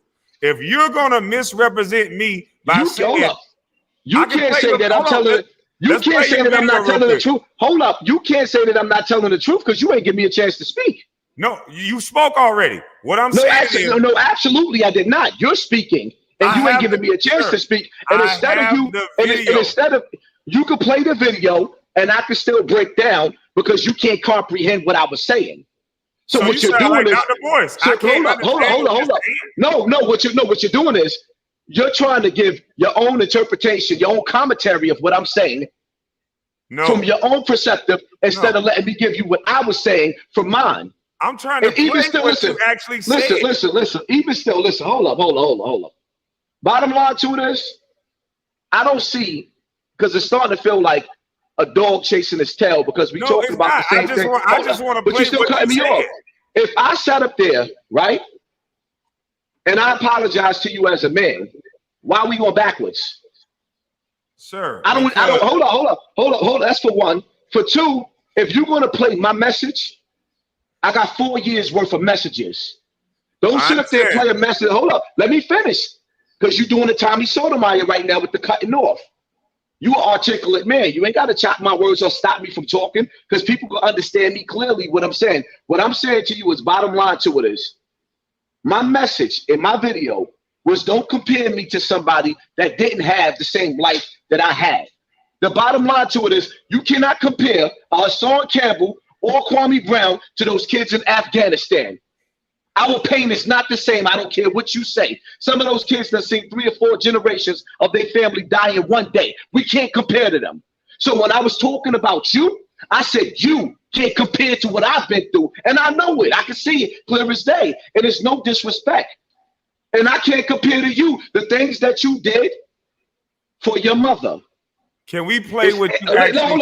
Hold up. You stop it. You too eager to stop what I had to say. You can play whatever you want. Quiet. Listen, I'm just want to interject. But you're cutting me off. I never cut you off. You're cutting me off. What I'm saying, when are listen. you gonna? Okay, listen. Don't filibuster. So you What eager? I'm gonna say to you is at the end But of you you eager to cut talking, me off though. I want to play your actual words. I'm not Go gonna ahead, cut but you let off. me finish. Listen, let me finish saying what I gotta say. Then you can play it. I can hear what I had to say. I stand by everything that I had to say. So when I say what I have to say and you play what I have to say, I'm not gonna backstep or backtrack on what I had to say. Because the reality of it is, personally, I don't really even see the point of going backwards once a man apologizes. I really don't. But It's listen, a difference of opinion, though. listen, It's fine. We just and disagree. listen. At the end of the day, it's cool to disagree because there's no. Actually, we don't disagree. Can we let the people hear what you actually said out of your mouth? Go ahead. It's not me cutting you Go off. ahead. Let them hear what I have to say. It's funny how people frame things after they say something that Play it. Cut the talk and play it. Yeah, this is what Play you it. said, sir. Go ahead and play it.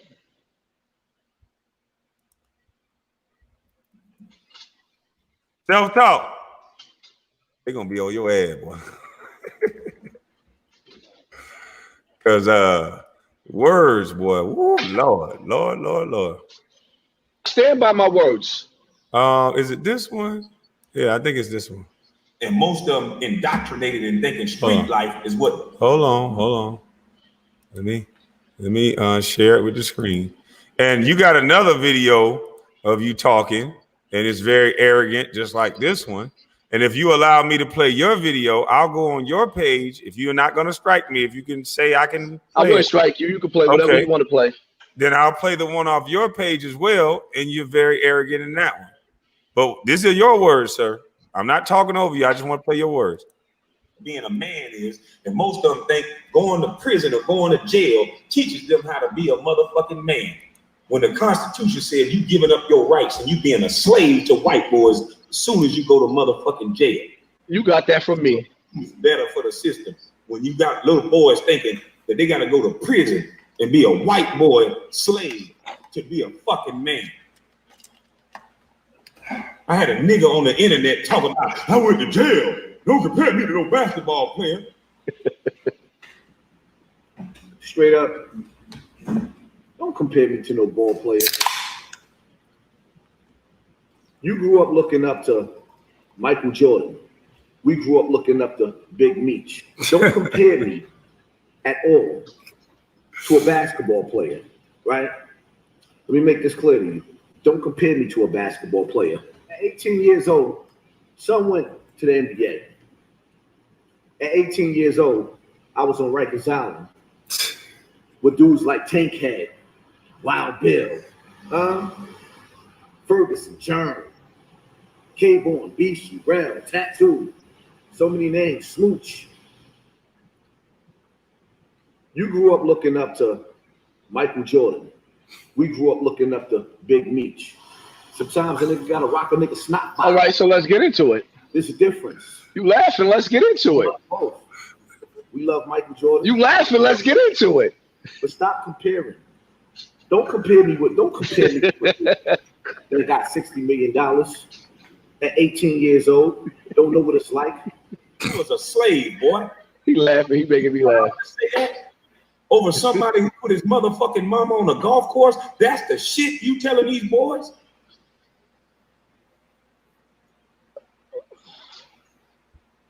Okay, so we heard you. Let's go. What's good? You ever met me face to face in person?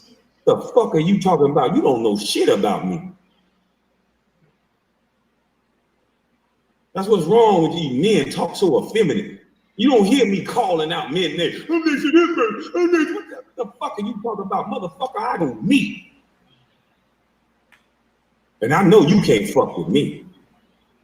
Because if you could, you wouldn't talk like that, boy.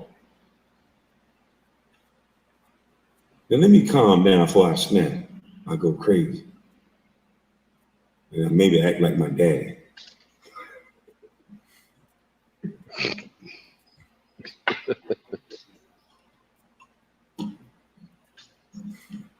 It's a goddamn shame.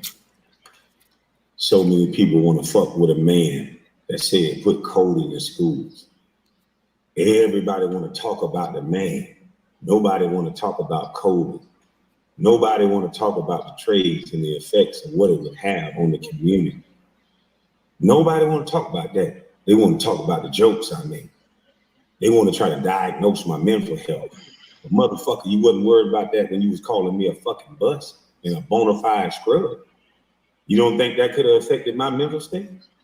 Teenager, so how the fuck you double talking bitches gonna act like you care about somebody's mental state? Damn. We in a simulation. This is a game. Every motherfucker they tell you not to like, you better start investigating it and finding out why they telling you not to like it. Look past the bullshit, because I think those are the people you're supposed to like. And the motherfuckers they prop up and put in front of you, side eye. Because there's something about them, boy. Look like they're all connected, I think, to white zaddies that tell them what to do. We keep talking about we want our community to change. We want our community to change, but we won't address and deal with the situation and the condition of our black males and why they are like that. Why a 15-year-old and a 14-year-old. It was so, when I had that restaurant in Savannah, it was so many 15, 14 years old walking up the street, running from police until they turn 15, 16 so they can drop out with a gun in their pocket, nothing in their head, just worried about hitting a lick or trying to do something tough. Ain't really got no beef, but got a gun. Fucking with other niggas for no reason, just because they don't fuck with them. Okay, don't fuck with them. Don't shoot them. Don't fuck with them. Really don't fuck with them. Nah, fuck that bitch ass nigga OG. I'm not your OG. So many of these little boys like this. And you wonder why you can prop up a motherfucking punk ass celebrity or a scary ass rapper, and then they can go pay little motherfuckers like this, and they will shoot every and any motherfucker they see for an opportunity. Because we didn't teach these kids a motherfucking thing. We want to goddamn talk about voter suppression. Fuck you motherfuckers. You've been suppressing these black boys. I don't want to hear shit about why Kwame ain't talking about this. Why the fuck you not talking about black boys reading at 3rd and 4th grade fucking reading level? Don't tell me what the fuck to talk about. You talk about it. I'm talking about what the fuck I want to talk about. Isn't that my right? Isn't it all inclusive? So the moment you say some dumb shit asking a question about me, ask yourself why the fuck you not talking about it. Still think I'm crazy?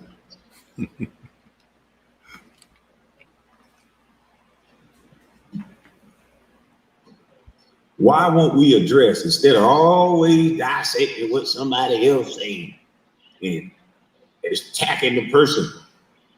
Every motherfucker I talk about directly what they say out of their mouth. I don't tell them what to say. I don't say this and this and that. Jack was a stupid son bitch that said, we with Maria. We gonna ride for Maria. Goddamn show. We are our people first. Get him self-talk. With you. What the fuck you thought? Because you know we ride with Maria. We gonna ride with our people first. That's just how it go. Because you know we ride with Maria. We gonna ride with our people first. That's just how it go. 20 minutes later.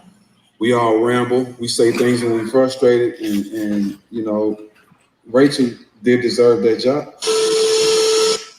20 minutes. We all ramble and get frustrated. We all just say stuff. But shit, goddamn Rachel, she the best. Hands down. I talked to her. Deserve the job. Shit, fuck you thought. And Matt gonna tell you too, turn the channel. Asking me what my opinion or thoughts. I was waiting to go through this, but you know, Maria is good. This is Kendrick Perkins. Yeah, you know, Maria, she's a good person. Turn the channel. You know, as someone that has known you Go down the list, and they all goddamn saying the same goddamn shit. That this goddamn white girl, the best thing since sliced bread, and the only way the black woman got a job is because it was goddamn a sympathy job. It wasn't a genuine job they wanted to give Maria. Not all of you guys, not all. There's some of you rappers hang by yourself, and some of you rappers do it the right way. You got security, you either don't rap like that or either you got security, and that's the smart thing to do. But it's some of you rappers, all you do is push death and destruction to your community. Some of you rappers, all you do is get your family killed, your friends killed. Some of you rappers don't need to have no motherfucking friends. And maybe it'll fix that mouth of yours. Because some of you rappers walk around here like y'all some goddamn gods.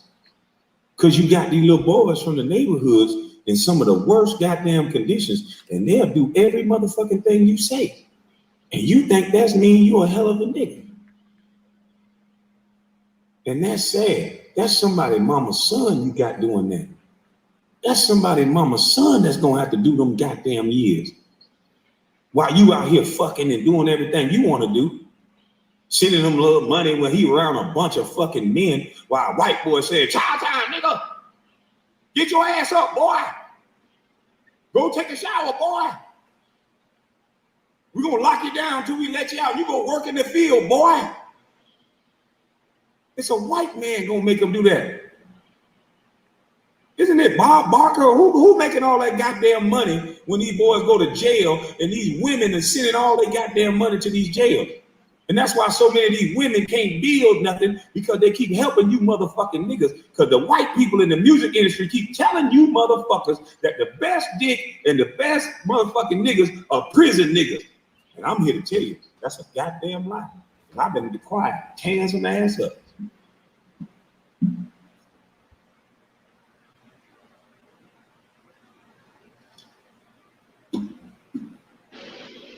That's a goddamn lie. That's just the nigga you can control.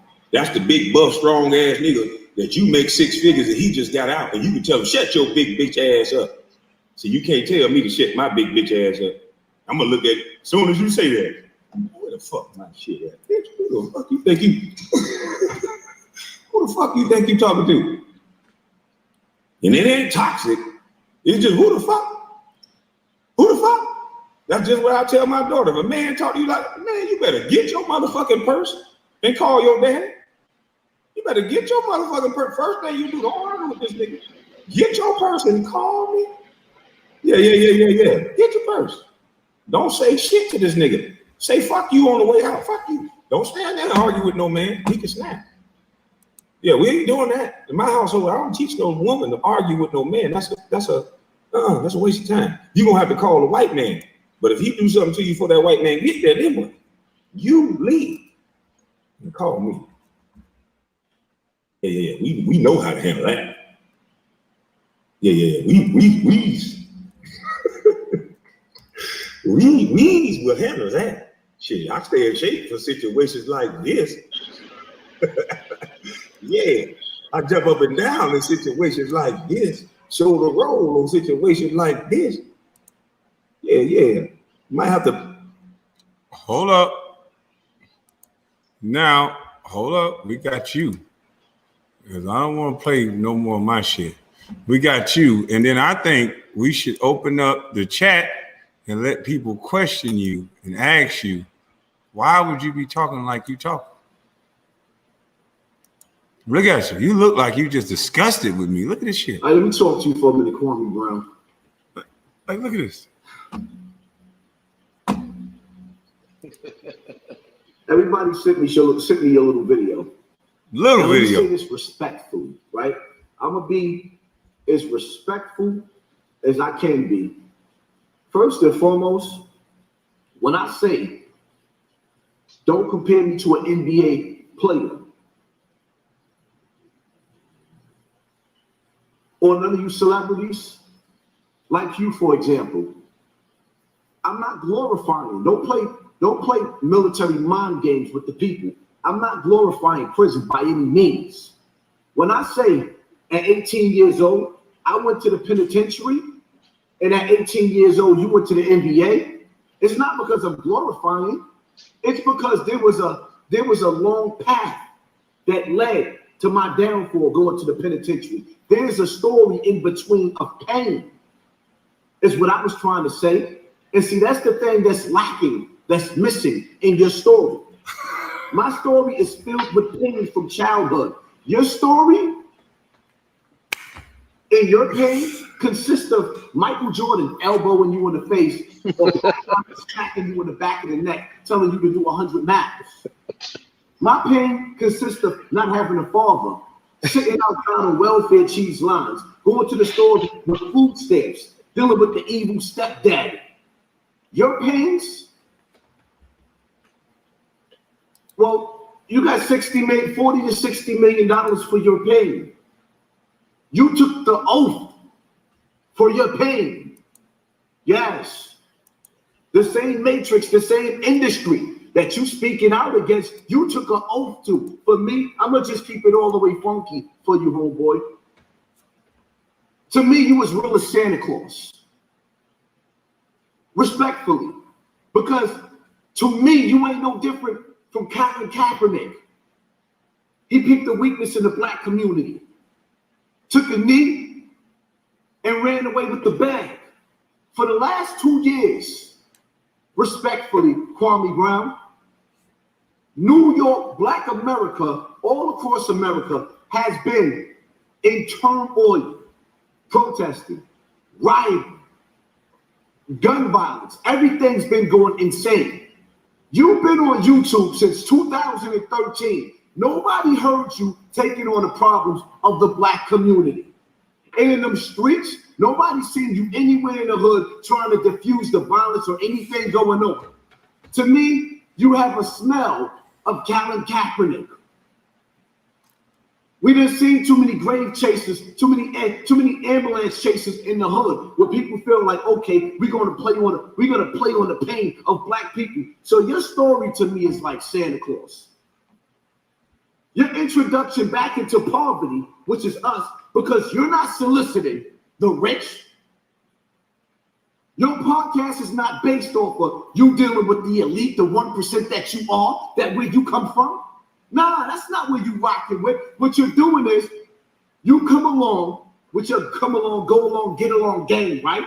You still install my whole style, my swag, my words, my topics. I'm listening to you. Okay, cool. Because I do respect some of your message. I respect it. But I'm sitting back and I'm watching. You come along at a time where the industry is sprinkling you industry dudes, you rappers, you Hollywood, the music industry. It's just coincidental now. Within the last 2 years, the power of the black voice on YouTube that come from regular YouTubers, like let's say for example,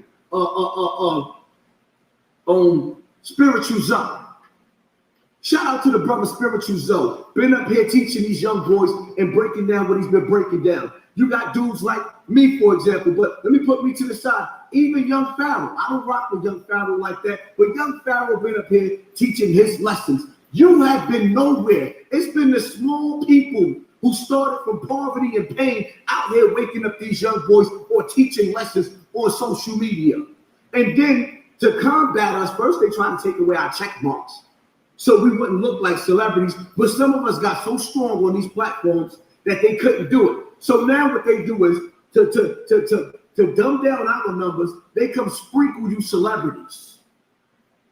You know, like the sprinkles y'all put all over the ice cream, sprinkle you celebrities to come. Y'all haven't been here. We've been going through hell.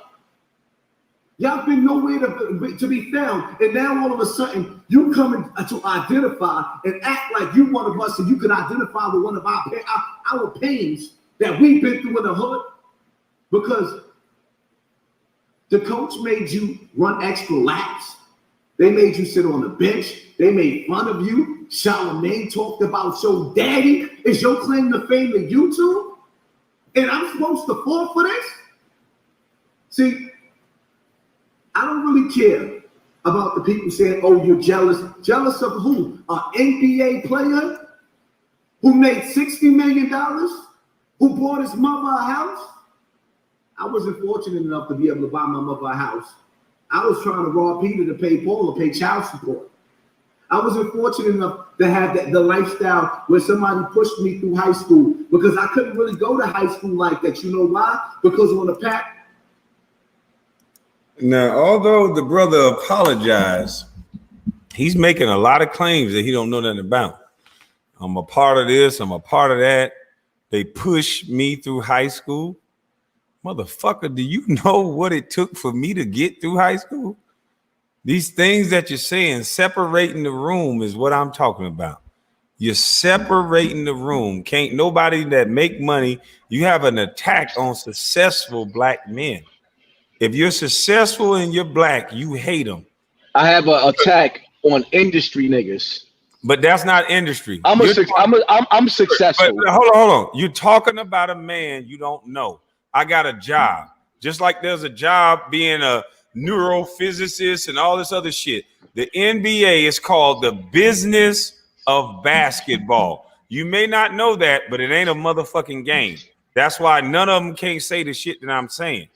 So to label everybody, what if we label everybody in different genres, something like you're doing me, sir?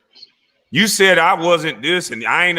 You're trying to separate the room based on success, saying I'm not part of something when I was in the same motherfucking free lunch line with you. I had the paperback food stamps with you. I had to go get the. I know what the ones look like, the $1 food stamp where you tear it out. I know when. All Mama, right, so let me ask. Let's cut the chase. Put the cola at the bottom of the motherfucking shopping cart, and they tell you don't pull it out. Listen, I was picked it up. And you did. Let me ask you a question. I'm gonna let you finish. Hold on, your video almost done. We're gonna let you finish.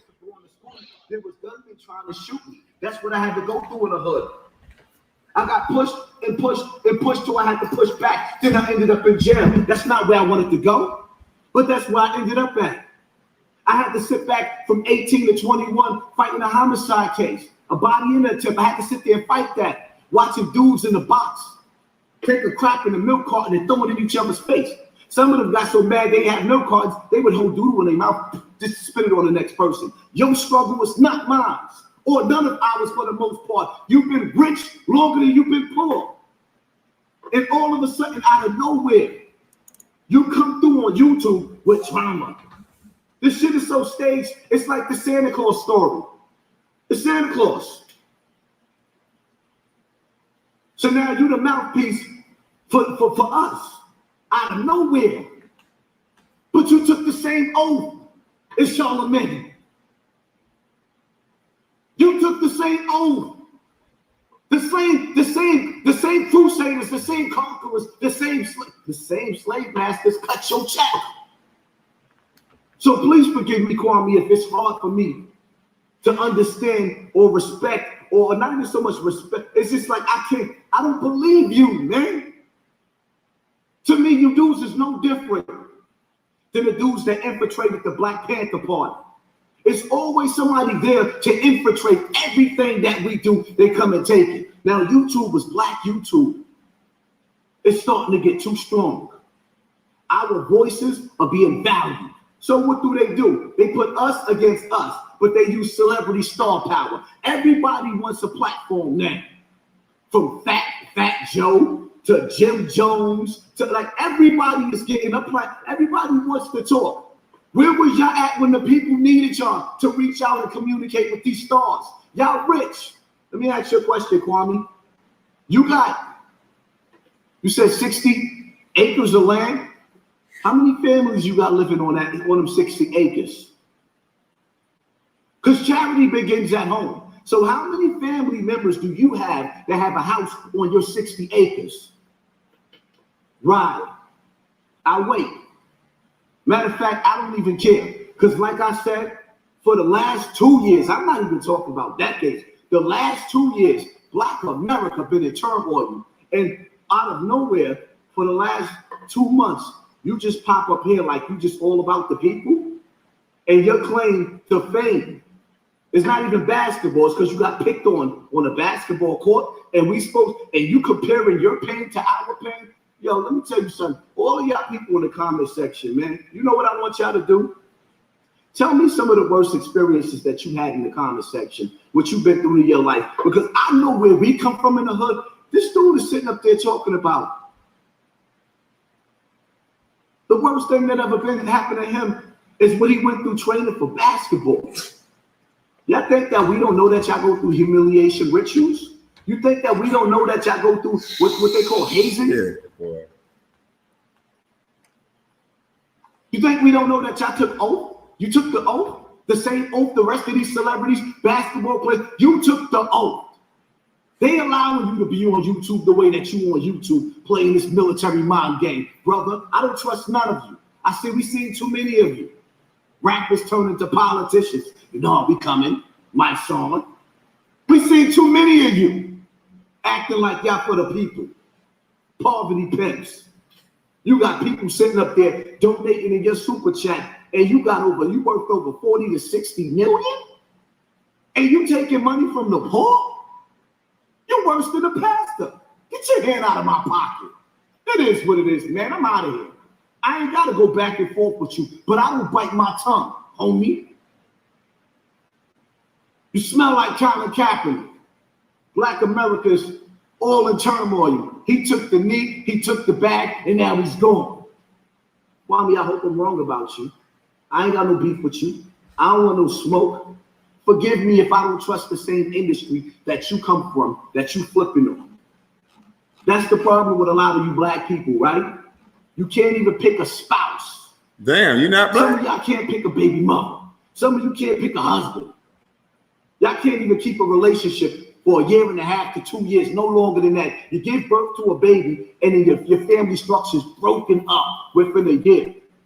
So how the hell y'all gonna be able to how y'all gonna be able to spot a spot if you can't even pick your own spouse? Hit the like button, hit the share button, hit the subscribe button, or not. I don't care. And I'm out. He was like, Who you were talking about when you were talking about y'all?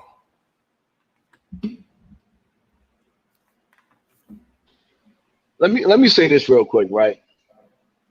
I'm not even gonna play the game of going back and forth. I said what I had to say. I even apologized like a man.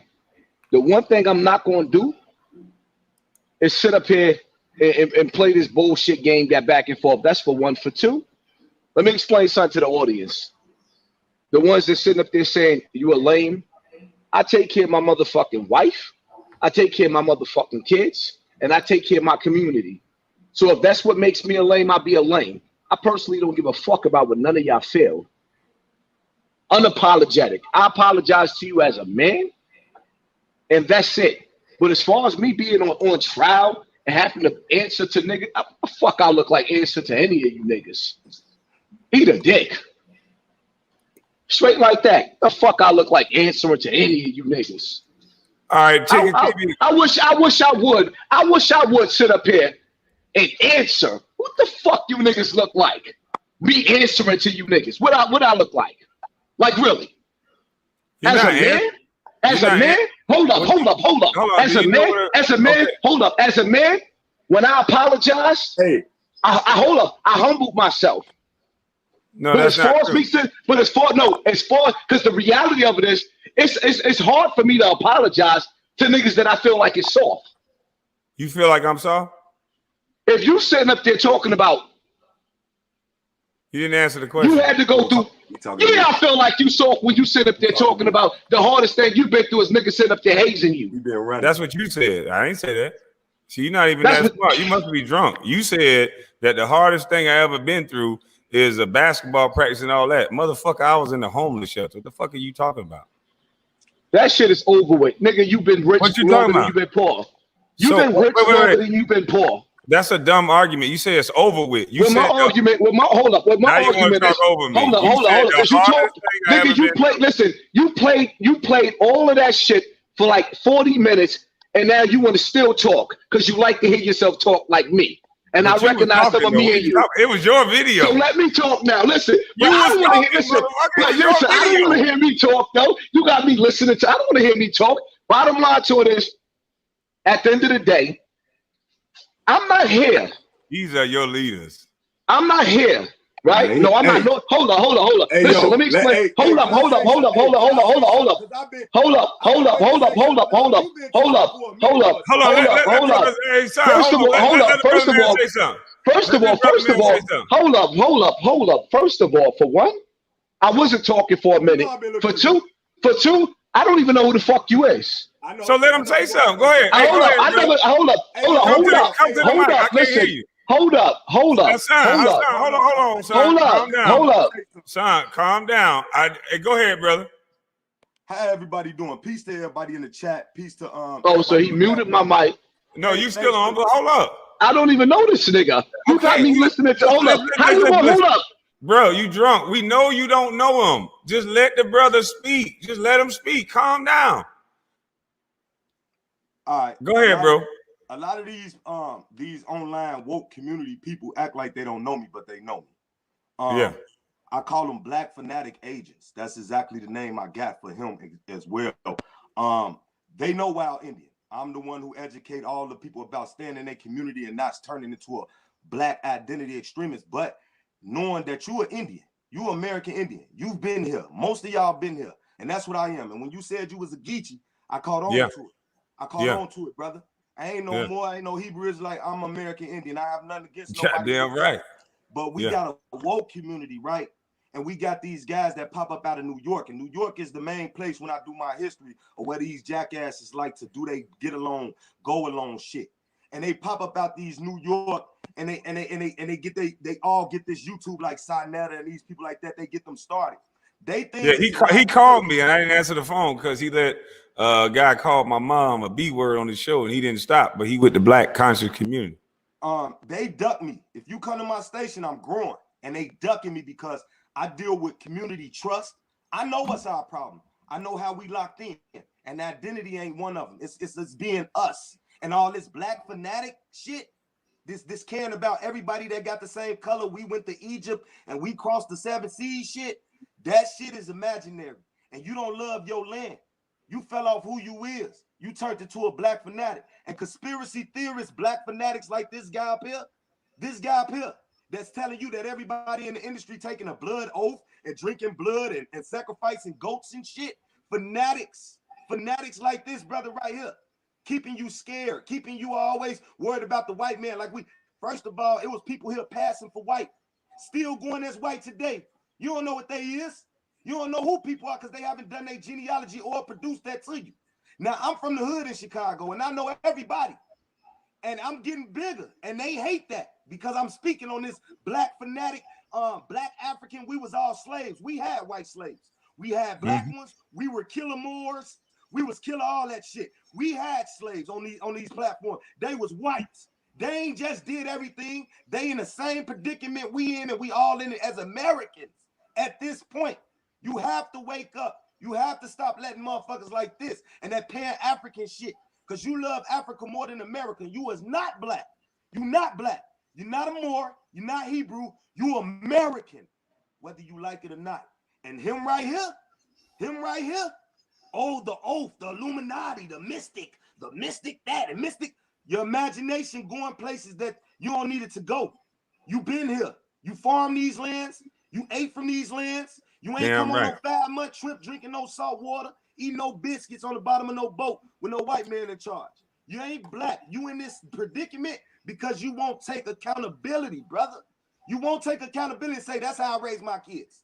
And that's why he ran. And that's why he ran. I didn't want him to leave the chat or cut him off, but he won't let somebody else talk. He wanted to overtalk. He didn't even want his own words to be played. He kept talking about, you overtalking me.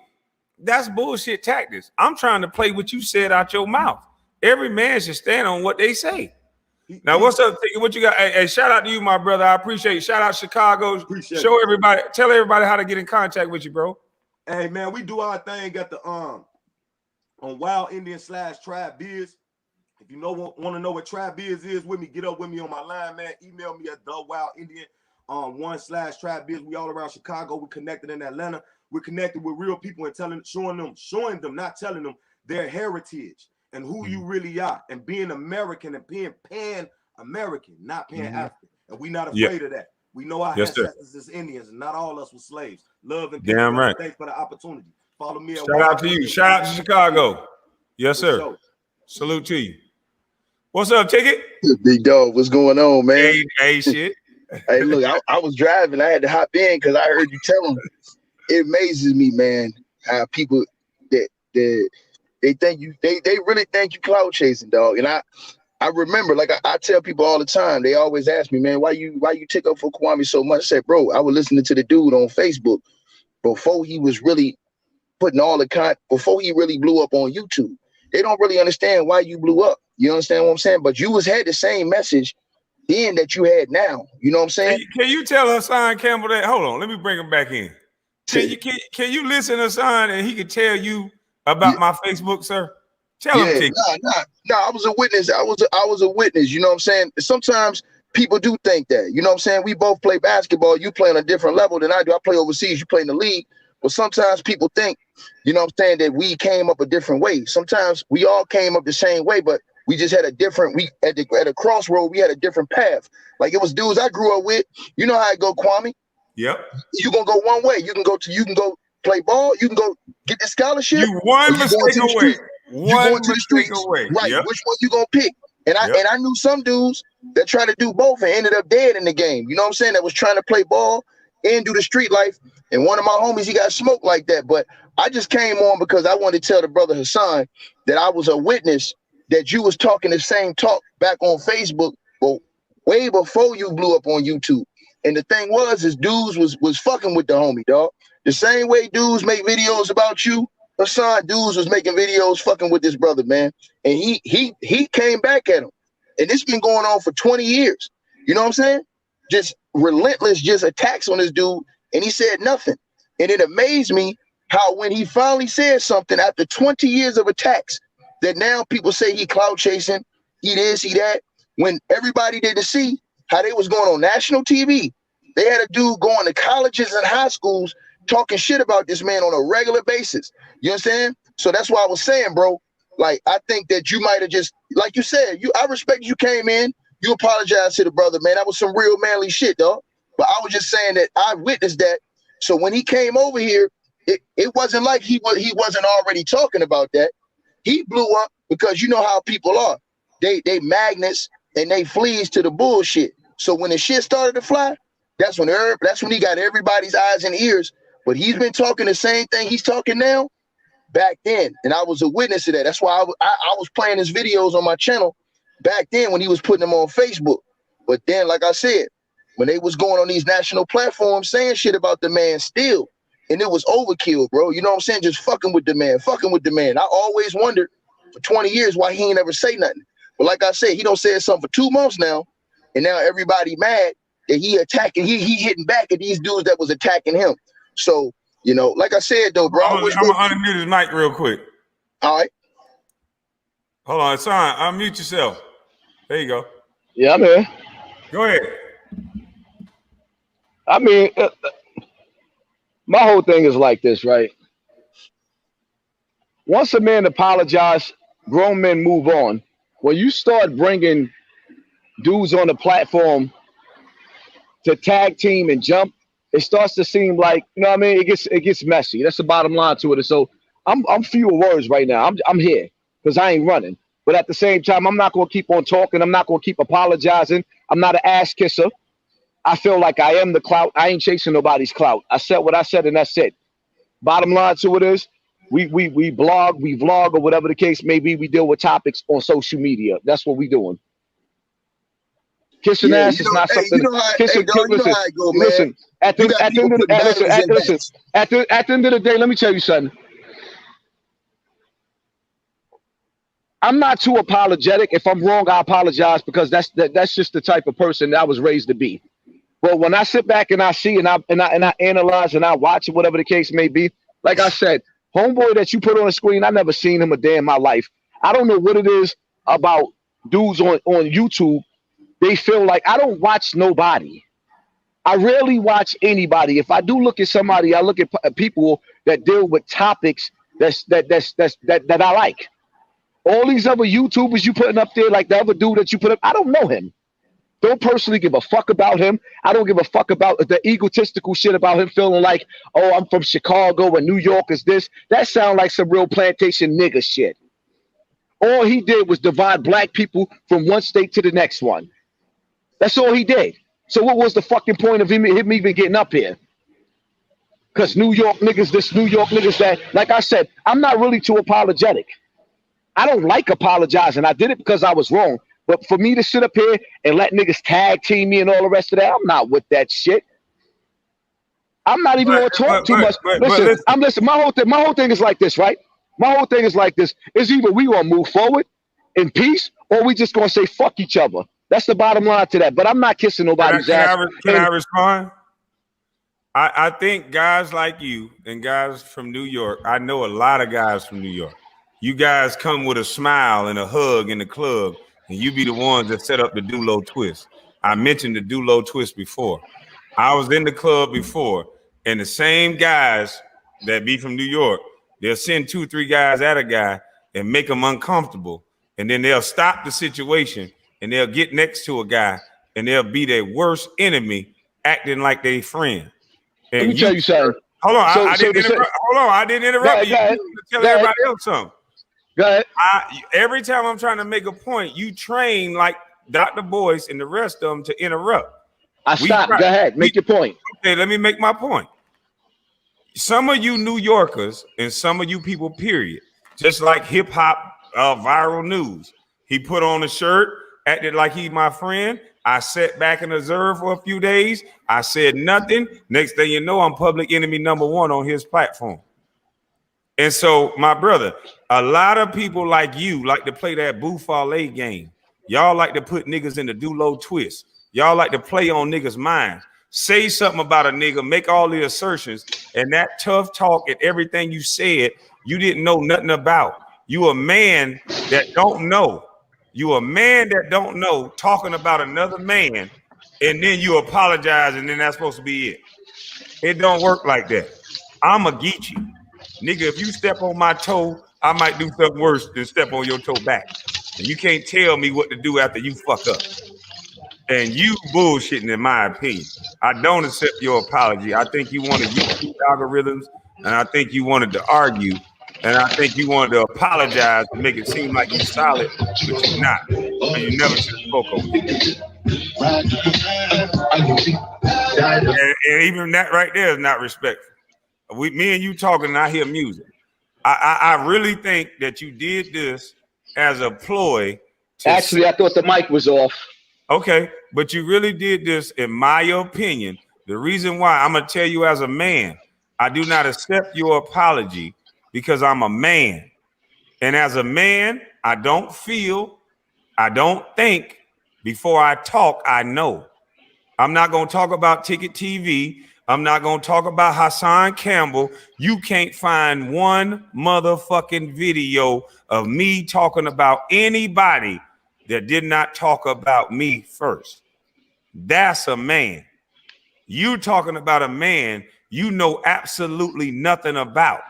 And in 2 videos I can show you, you're speaking matter of fact about a man you don't know.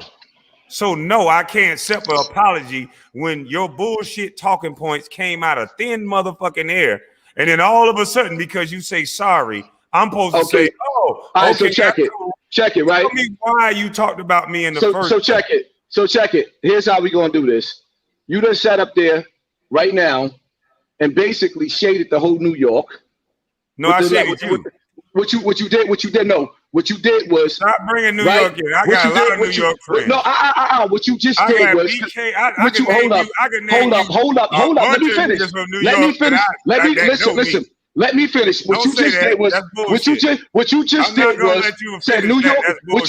What you finished it. But you finished it. You said New York niggas is the type that I said New York niggas like you. And then you also hold up. Shout out to BK Supreme. So listen. Shout out to BK. It's real cats from New York that I know, and they don't act like you. So listen. Trust me. You're not gonna make that a New York thing, buddy. I know a lot of real niggas from New York. What you put me up here for? You want to talk? Are you going to talk, or you going to let me talk? I'm gonna let you talk, but you're not. Because you've been talking, sir. You're not going to try to put a whole state on a man. I'm not trying. Listen, I'm not trying. Listen, New York heard you. I can go call New York niggas to my house right now. They know where I live. I got a couple homeboys from New York. They probably in the chats. So you're not gonna make it about a whole state. I said niggas like you from New York, and there's niggas like you in every state. Are you finished or are you done? The whole state, niggas like you. Are you finished or are you done? I'm finished, but make it sure before you say New York, say niggas like me from New York. Make it specific. Niggas like me from New York, and then you can go.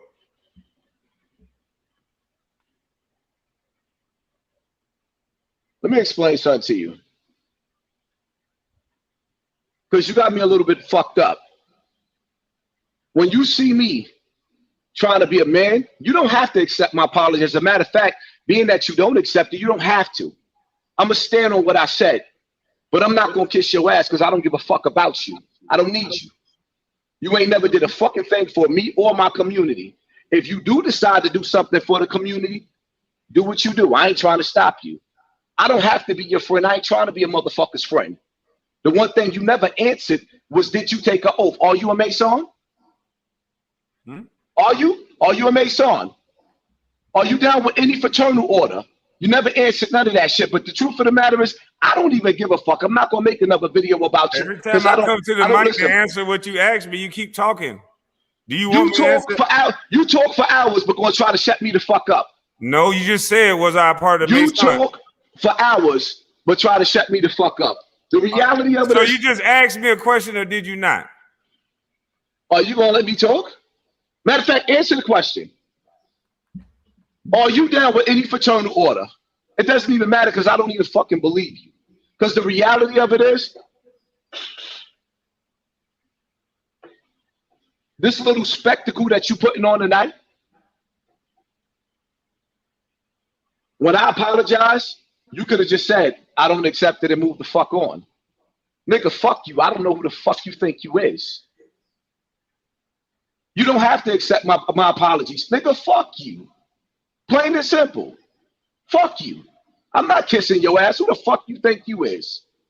So it means you kiss my ass because I challenge the things that you say. I play back the things that you say. I give a reason why I don't accept your apology based on the grounds that manhood don't mean you're trying to be a man at 44. I'm not trying to be a man. I am a fucking man. And so that's why I rejected your apology, because as a man, you don't speak. Okay, cool. Cool. So you don't accept it. So I don't apologize no more. And that's that. Nigga, I'm not kissing your ass. I don't give a fuck about you like that. You've been speaking about ass a lot. I never asked you to kiss my ass, sir. I never disrespected you. So that's why I brought you on. And I went against. You thought just saying I'm sorry means something. If somebody slapped my wife and say sorry, nigga, this is a spectacle that you're doing right here. Ain't nobody fucking stupid. You bringing niggas. You interrupted every time. You're a man of respect, but you interrupted me every time. You say, let you finish. You said, people can see you. You studied Tommy hard. I thought you studied me, but you really Tommy. People can see you. You say, let me finish. That's why Tommy mad at you, because you Tommy Sotomayor all the way. People say, you said, let me finish, let me finish. And every time I'm trying to finish, you're talking. People can see that. You can bring up other people's names. Fuck your audience. Fuck the people? Fuck your audience. I don't give a fuck my about audience. them. Your people are here too. No, that's your audience. Nigga, they can unsubscribe. Pick a side, bitch. Unsubscribe right now. I don't give a fuck. So if your people, there's two sides of the fence. We don't play the middle. When you play the middle, you get shot. Unsubscribe. I don't give a fuck. So all your subscribers gotta agree. They can unsubscribe. No, they don't have to. But if they feel like they don't like what I have to say, they can go on your side, because the reality of it is, it's not about a side. It's not about a side. It's about, nigga, if you was gonna be a man with morals and integrity, when a man make peace, you extend peace. You still extending war. That's your opinion. You still extending war. And see, one thing about me, listen, I never extended war. That doesn't make any sense. You are, because when a man apologizes, it's either two things that's gonna happen. We gonna knuckle up or we gonna walk away. What the fuck we doing? Sir, you don't want neither one of that. But what I'm saying is, put your money where your mouth is at. Can I answer? I will fuck you up. I will fuck you up, and I'll fly to your property. When? Whenever you ready. Whenever you fucking ready. Nigga, you got me fucked up. If we can't make peace, I don't want to argue. So what I'm going to tell you is, hold up. Instead of you playing this Tommy Sotomayor shit that you playing, right?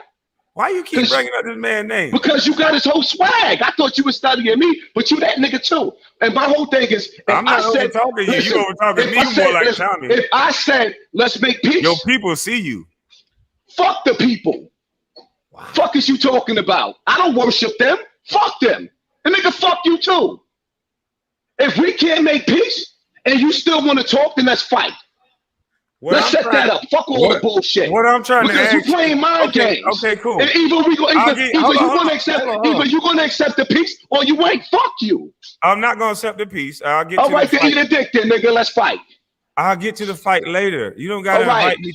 Fuck all that bullshit then. You don't gotta talk about that bullshit then. You don't gotta. Because you trying to talk to a nigga like I'm some fucking chump. Can I talk now? Can I talk now?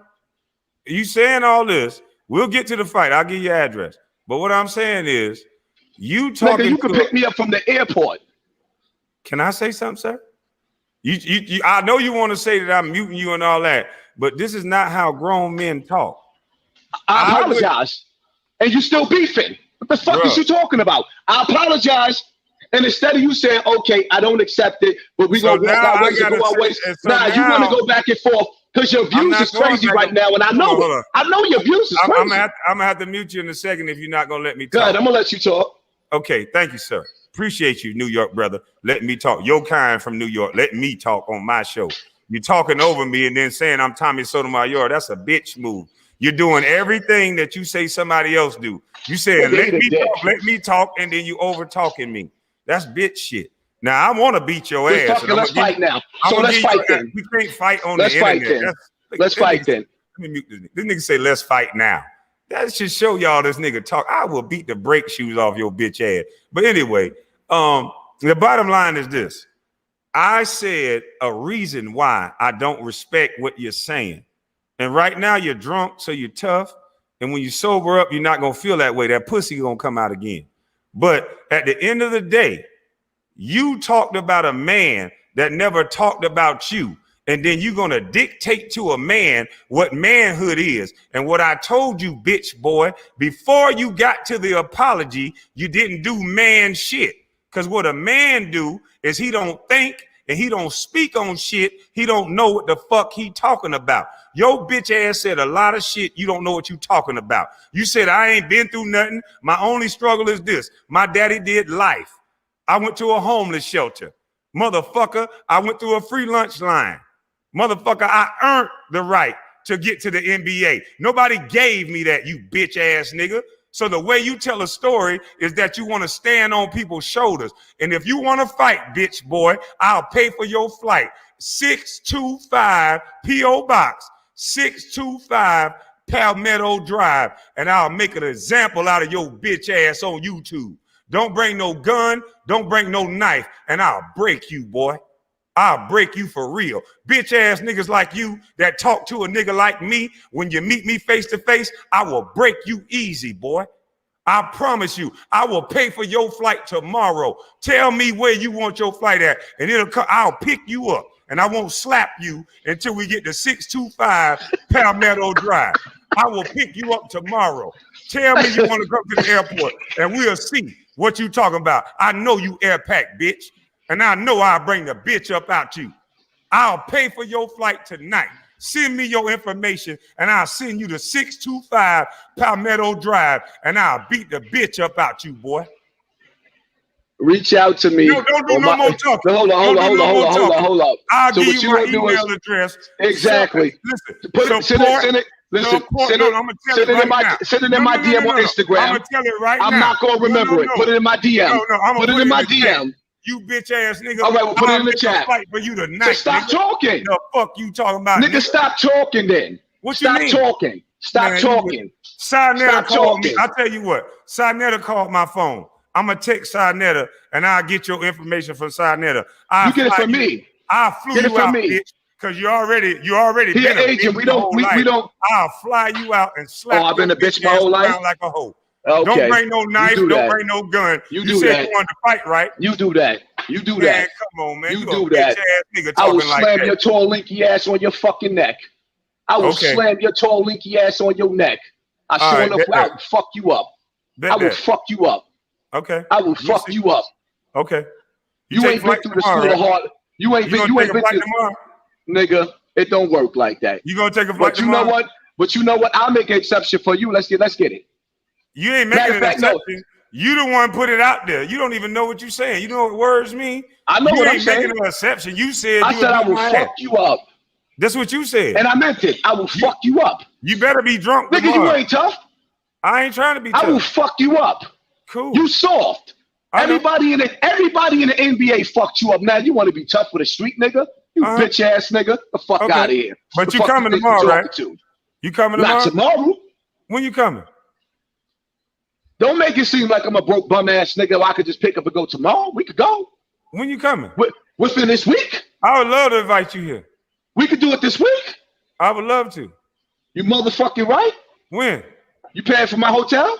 Yeah, no, you ain't gonna need no hotel. You gonna need a hospital. Nah, I ain't gonna need no hospital. You gonna need a hospital. Jump up and down on your ass like a trampoline. Fuck you up.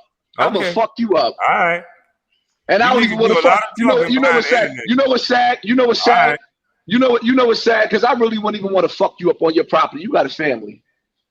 I'm not gonna fuck you up on my property. I'm gonna beat your ass in front of the post office and drag your ass to the mailbox like I was gonna do Matt Bond. Oh, okay. That's a P.O. box. And you think it's gonna be that simple? You really think it's gonna be that simple? Nigga, I make your fucking soul. Nigga, I will make your fucking soul. I don't think. I know. I will make your fucking soul levitate. You ain't never met a nigga like me, you bitch ass nigga. See, the difference between me and you is I smell pussy all on you. When you sit up there and you talk about a nigga going outside, I just showed you I was outside in the fucking hood with my jewelry on. Only a bitch nigga would tell a nigga not to go outside with his jewelry on, you bitch nigga. I'm outside every day with my jewelry on, you bitch nigga. What day you coming here though? You bitch ass nigga. What day you coming here though? I see through your punk ass. And tell Simon to suck a fucking dick with his ugly ass wife. What day you tell Simon I said use his ugly ass wife to suck my dick with her bald headed ass. Tell him I hope he can get over the fucking age here because everybody know that he burnt his fucking wife. I don't even want to talk about you no more. Tell Simon because it seemed like every time you turn around, see that's the real agent. That's the nigga I should be beefing with. Because everybody that I have a problem with, he reach out to with his dying ass. This nigga that made $1 million off of YouTube. See, at 18 you coming years here, old, hold up. We get to your bitch ass. At 18 years old, you bought your mother. Hold up. At 18 years old, you bought your mother a house. You see this bitch ass? Hold up. Let me finish. At 18 years old, hold up. But at 18 years old, you bought your mother a house. But that old senior citizen, 60-year-old nigga still got his dusty ass, funky ass wife living in Harlem with a bald-headed ass, looking like Busta Rhymes. Why are you talking about your fucking wife, man? Hey, because he a disrespectful nigga, man. Because he a disrespectful nigga, and I'm a disrespectful nigga too. But he not here to defend himself. Go ahead, bro. You shouldn't have brought that faggot ass nigga up. He should have been talking about. This is New York brother right here. What's up, bro? Yeah, no, definitely from New York. Who's from New York?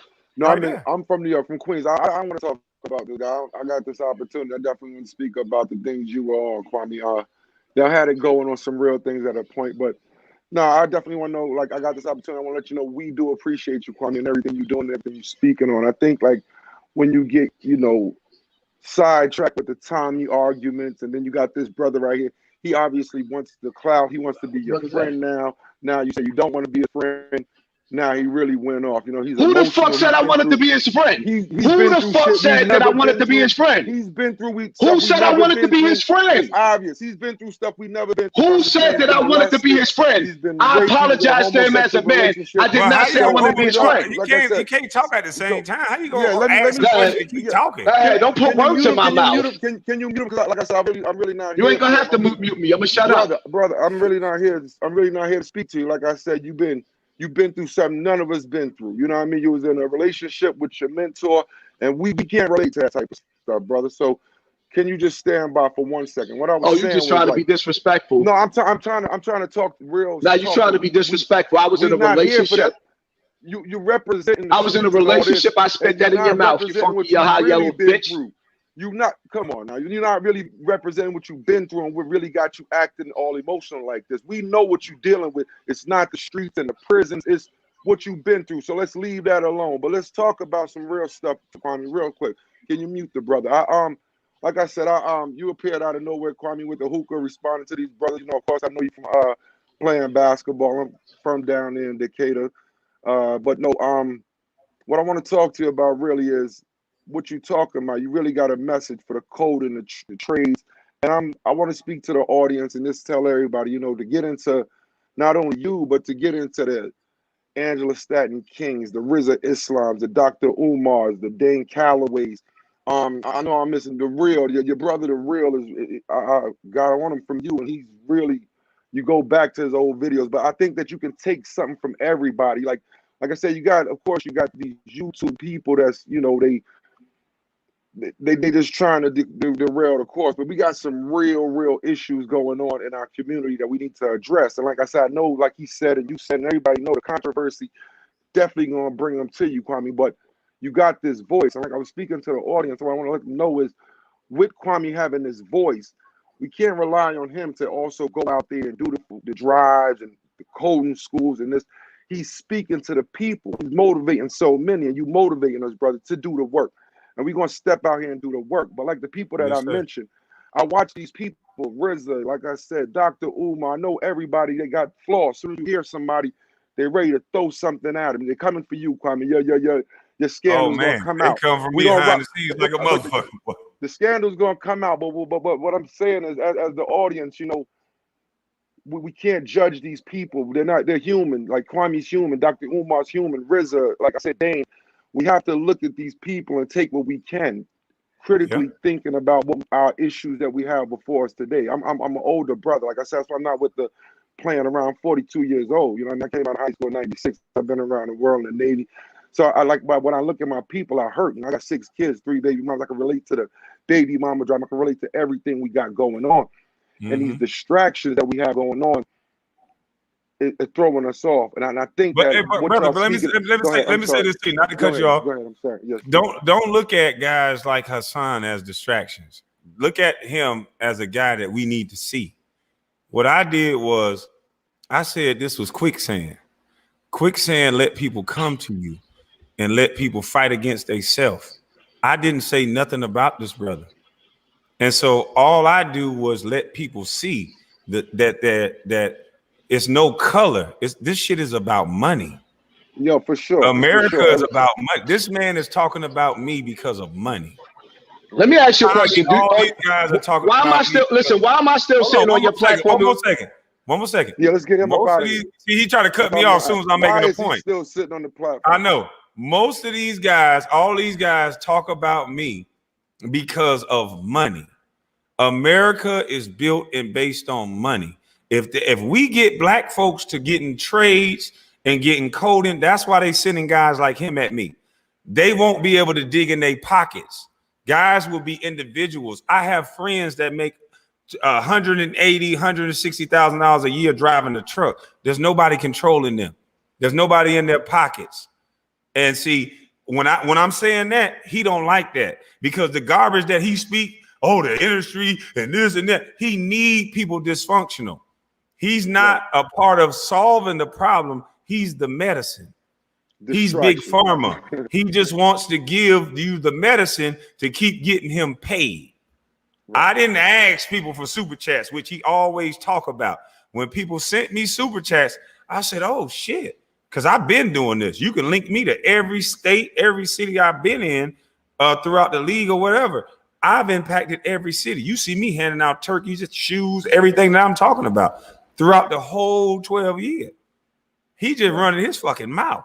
So when I got the donations, I said, you know what? Nobody asked me to do it. The first thing I said was, bam, I'm gonna set up a shoe drive with some of these donations. And then I said, I'm gonna use some of this shit for gas. So I was honest the whole motherfucking time. He's sitting here saying I'm this and this and that. You can look at the timeline when I came to the internet. I haven't said a motherfucking thing about nobody that didn't say nothing about me. And I allege that these people are the go along, get along gang. For sure. So why am I so attacked? For sure. Well, like I said, definitely it's about money. You know, you know what it is. Like I said, I know the controversy, and when you need it, when you mentioned that you need it, you definitely need it to keep the viewers, because some of us are caught in that, you know, that whole that conflict mindset where we need to watch things. But what I did want to say is, like I said, y'all do have this platform and y'all the coding and like I said, what all of y'all are saying. Like I said, I just, I pray that all these people go and look at these people and there's so many others and take what you can from them. But I just think that as a people, we need radical changes. And I mean like radical, like coding is going to get us there in years and things like that. But I think we have to really make moves. And I mean like the prison system. I hear us talk about this prison system and how we can, what's going on. And we all know the prison, the pipeline. Hassan think every 18-year-old should go to prison.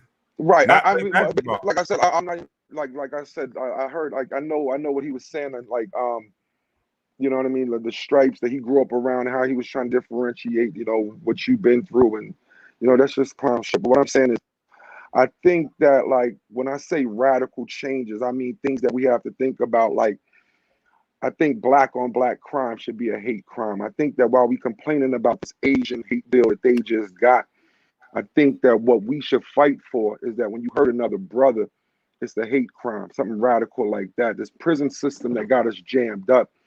I think we all need to blow trial. Like if everybody, white, black, blue, green, from speeding ticket to murder to petty theft, if we all blow trial in 3 months, we'll topple that system. In a year, we'll really topple that system. I don't think that, even I said I watch y'all all, and I see that y'all all, what Angela Stanton, I speak about the abortions and just, the conservative values that we do have, that we were raised. My family's from the Caribbean, so we come with a real Caribbean. It's just like the Southern values, and we look at and I'm not trying to knock the homosexuality, the abortions. We look at these things that's not of us, but that's pushed onto us, and it's very hard because they cross this divide. Like, the Democrats on the plantation, and then if not, you want to give it to Trump. And I know it's not a divide because neither one Trump. We all know that Trump or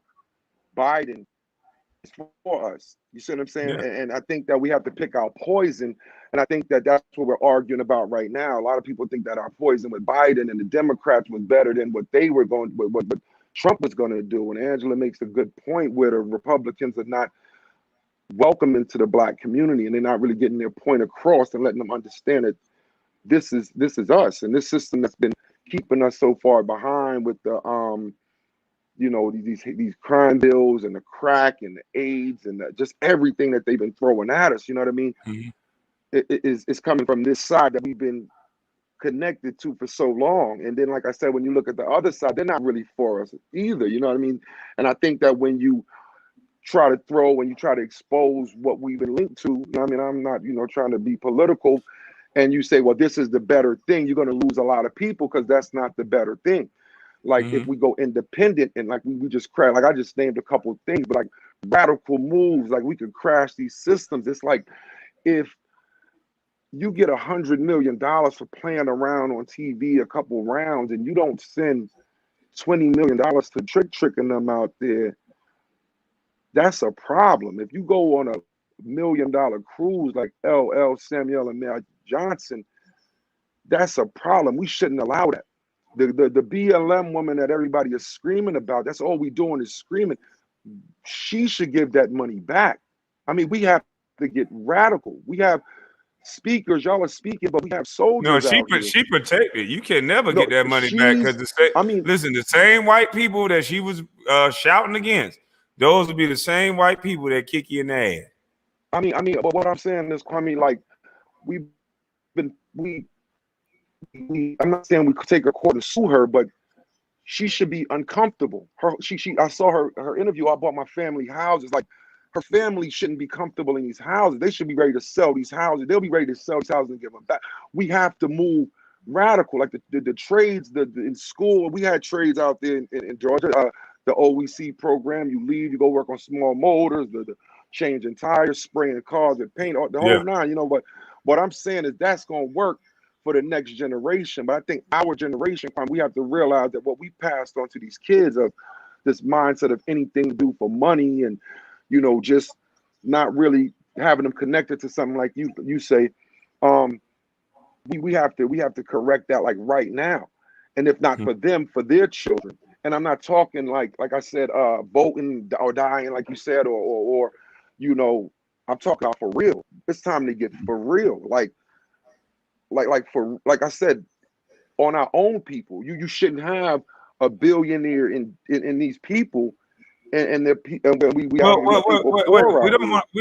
want to get into telling people what to do with their money though. Like I ain't a proponent of that. Like we can have our opinion about it, but at the end of the day, if somebody work, it's all about choices. At the same, if somebody works, if somebody working and somebody sitting on their ass, if you don't work, you don't eat.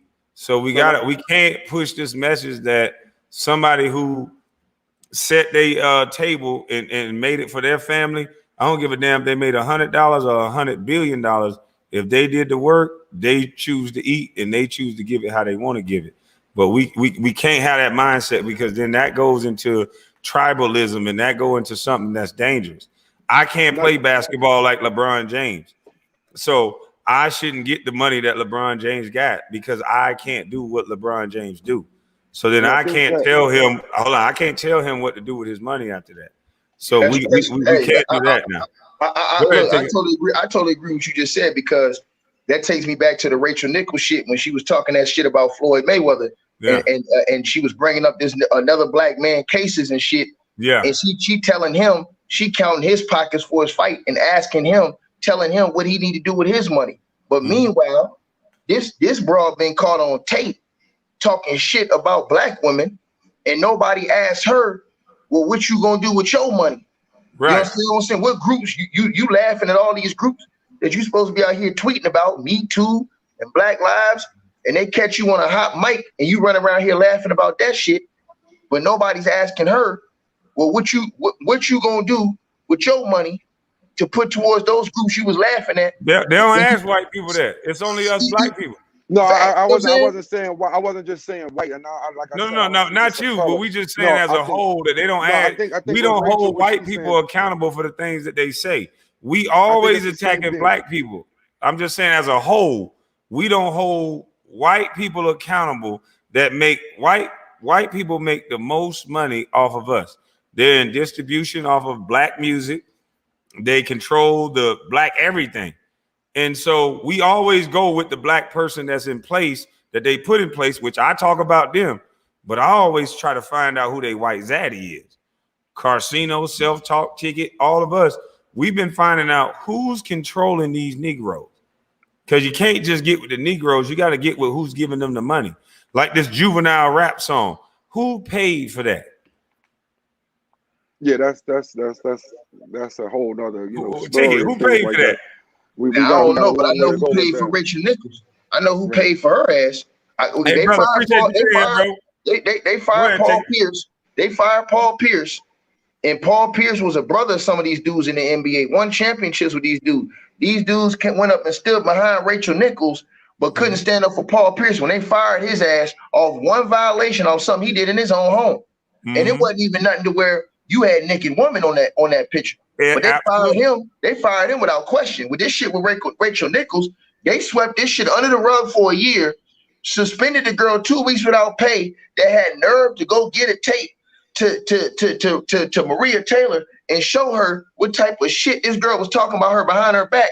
And they punished her, swept this shit under the rug for a whole year, let her come out and get his fake ass 20-second apology, put 2 black men beside her, the same black men that she been using that platform for to bring up these niggas' cases over and over and over again that nobody asked her about, but she won't bring up War Machine case. She won't bring up all these other alleged charges against Roethlisberger and all these other dudes, but she got a fetish with bringing up black men's cases, and all these dudes will still stand around her, take up for her. You understand what I'm saying? And ESPN will still give her a check, still put her on a show, won't suspend her, and the thing they said we're gonna do is take her off the NBA finals. No, that's not enough.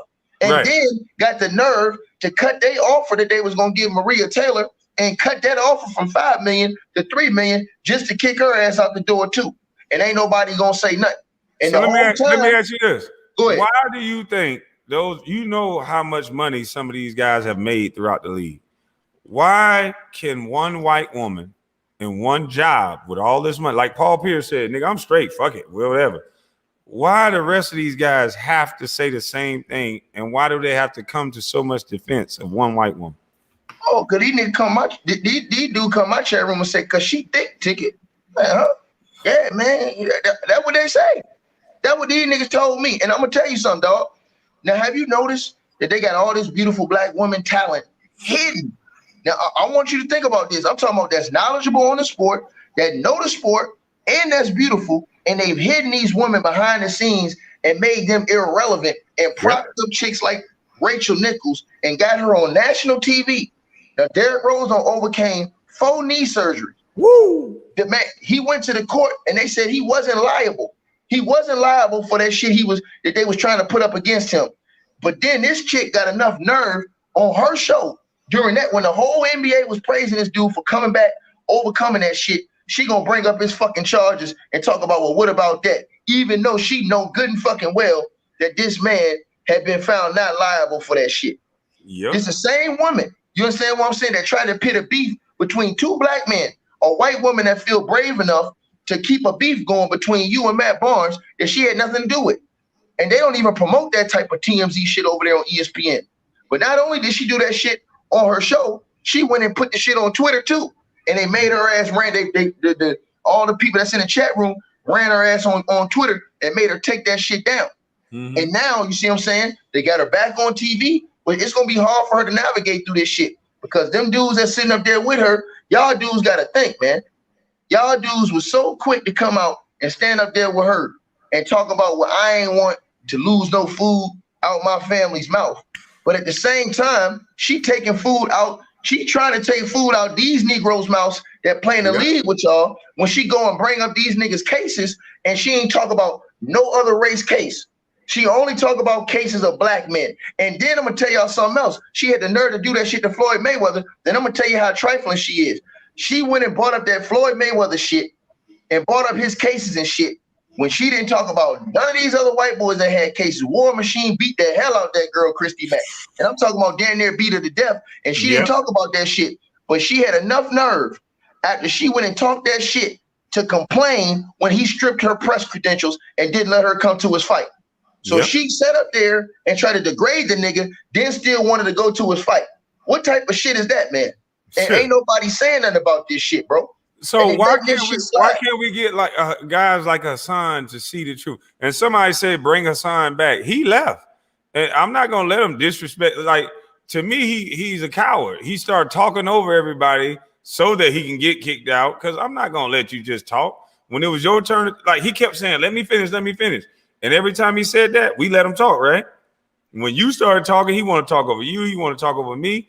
Hassan, you can come back, but you can't just talk over people. But let's not forget about the resident pit bull too. The nigga that's always screaming about, oh, he want chances for this one chance. Stephen A. Smith. Why is he quiet on this shit? Why is he quiet about a white woman trying to take food out of black women's mouths over on ESPN? You supposed to be the head dude. Why is he quiet about that? He better be. You know why he quiet? He a company man. He got in trouble last time when he told the truth. You see what I'm saying? And she look, and the girl that told on him, Michelle Beadle, the one who violated company policy, went on national TV talking shit about Stephen A. and demanded his job. They didn't do shit to her. They end up suspending him. Yep. They suspended this stupid ass nigga and put lipstick, a thong, and a skirt on this nigga and made him go on TV and apologize to all those women when he didn't say nothing wrong. The only thing he said is a man shouldn't be putting his hands on a woman and a woman shouldn't be provoking a man to put his hands on her. There was nothing wrong with what he said. They don't want you to say that nowadays. Come on, man. Because when I was in school, they say boys should not hit girls, but they also said girls should not hit boys. But now we got it to where we just say boys should not hit girls, but now the girls whooping the boys' ass. And if the boys react, then it's, oh shit, he a boy. And that's why I said I only watch behavior. And I think you starting to see they only talk about black athletes. Men are able to be disrespected on every single level. We damn near are the most unprotected besides the children. Children are number one, the most unprotected. That's why I don't talk about adults. I always talk about the children. These children are being every other goddamn day. I get an alert on my phone. a child been taken.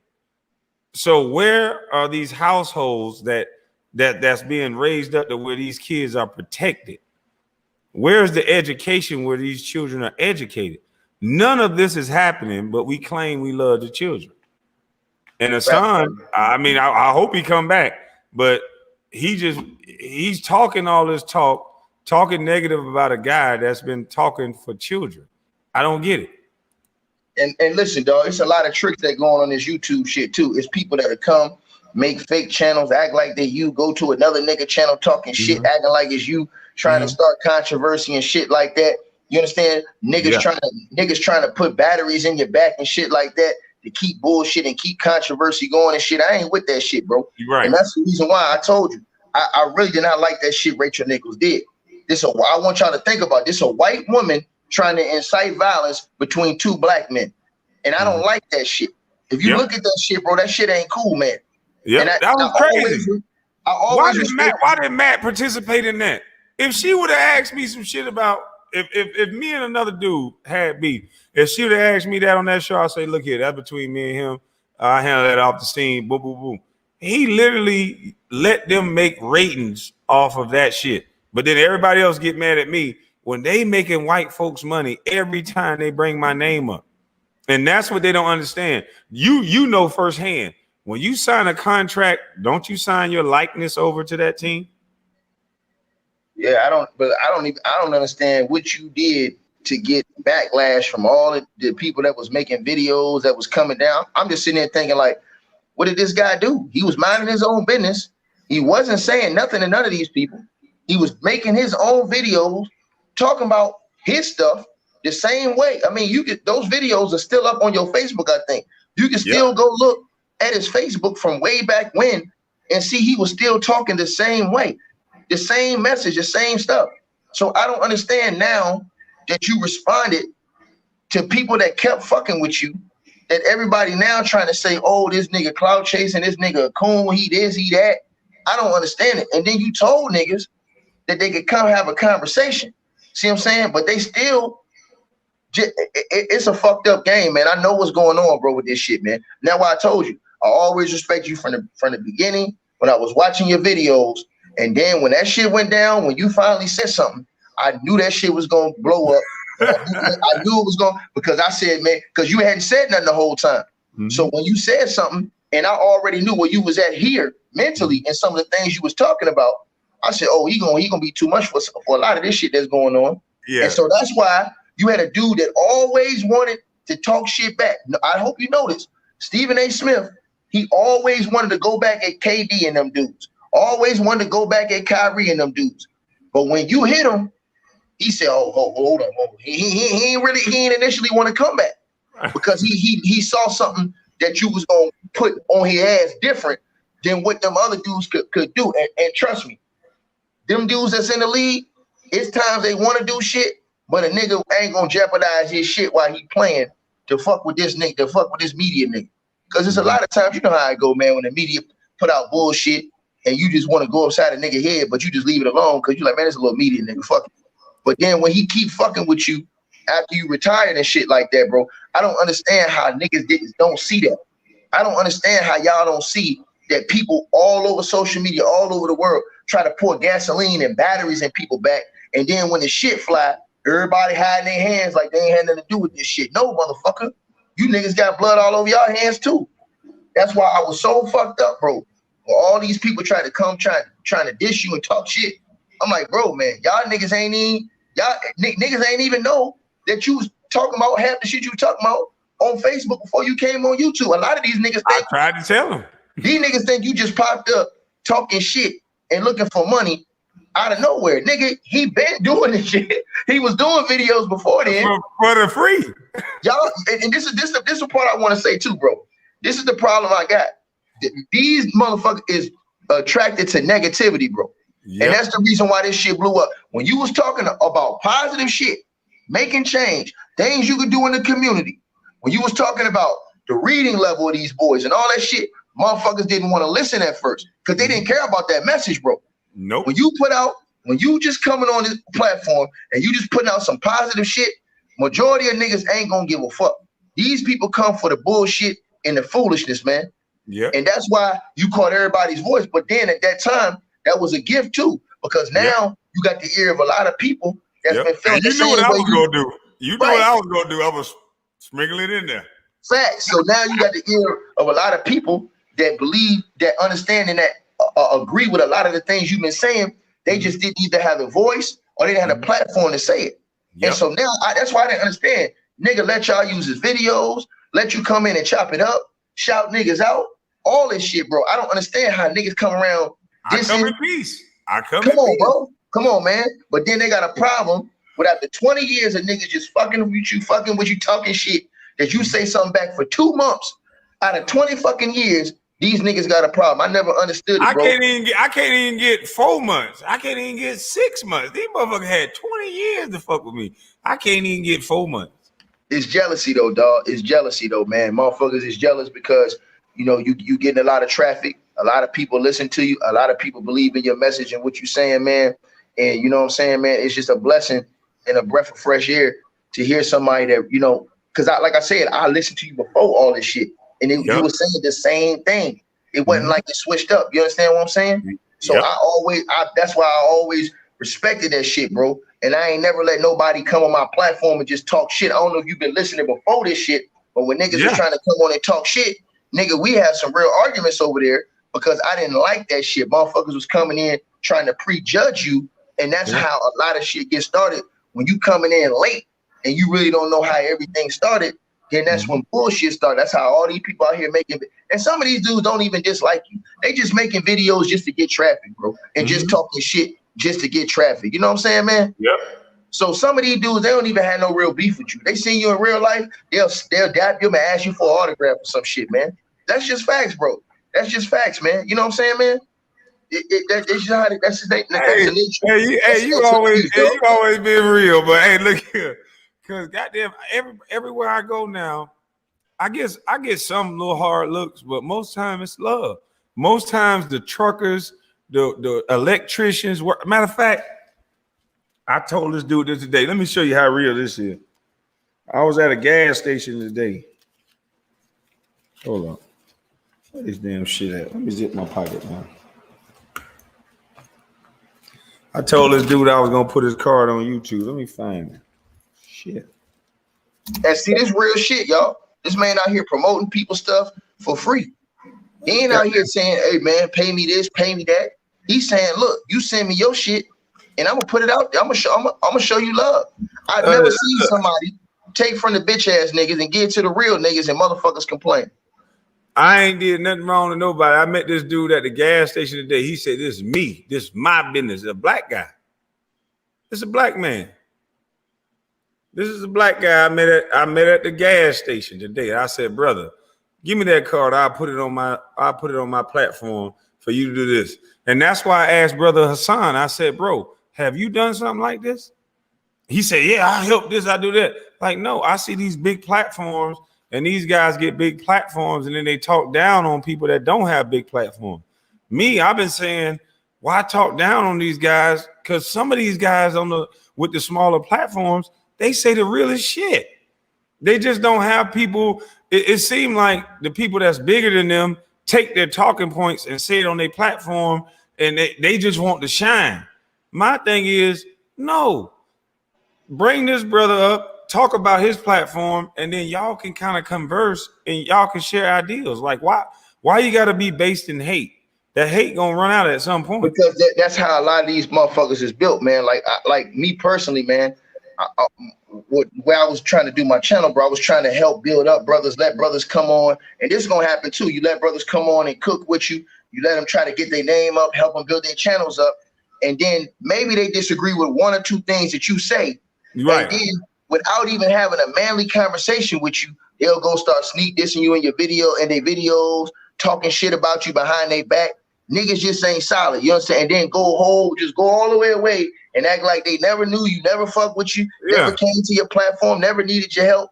That's how these people are, man. So that's dumb. That's dumb. Right. I don't want you to agree with everything I say. That would make you me. You're not me. You're gonna agree with some of the shit I say. I don't agree with some of the stuff you say. But guess what? You a man. And if it's a woman, you have a right to your opinion. And so I'm never going to say, hey, Ticket, man, you said such and such, so fuck you. I don't want to watch your page no more. No, I don't eat all of a ribeye steak. I chew the meat, I spit out the fat and leave the bone. I take the good parts of what you're saying and I build upon that. But we've been trained and indoctrinated to find that disagreement. And I'm telling you, we hold on to that. Ticket said this. You can do that with everybody. There's not one person in America that you're going to agree with everything they say. So it's a crazy argument. That's a non-starter.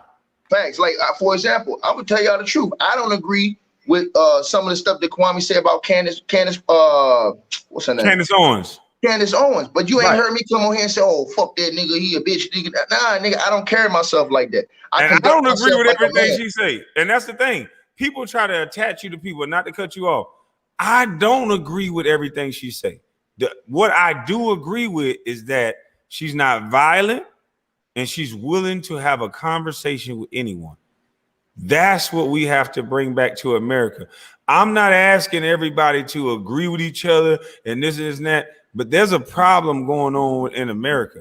As soon as it's people that don't like Ticket TV, and as soon as I say I like Ticket TV, fuck Kwame because he like him and this and that, I'm saying that's dangerous and that's wrong. I'm saying that you don't have to like everything about a person. There could be a disagreement. Find the through line.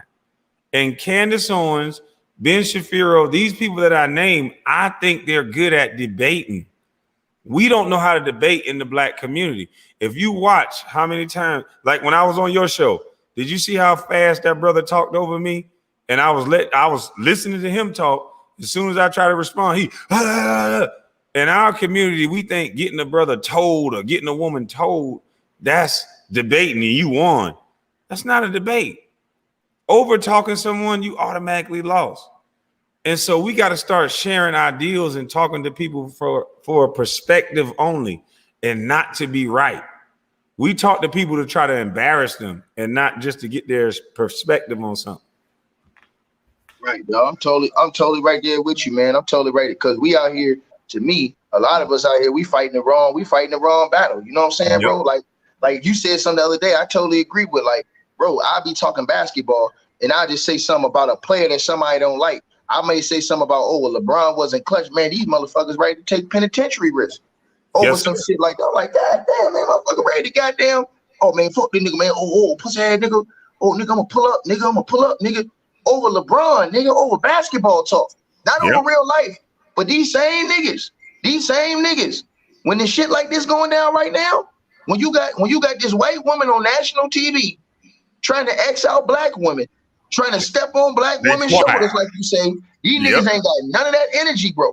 And I don't like that shit, man. They don't have none of that same energy, bro. They only have energy for dumb shit. For black people. Yeah, listen, they took the bite out these niggas. It's niggas that'll get a life sentence for shooting and hurting black people.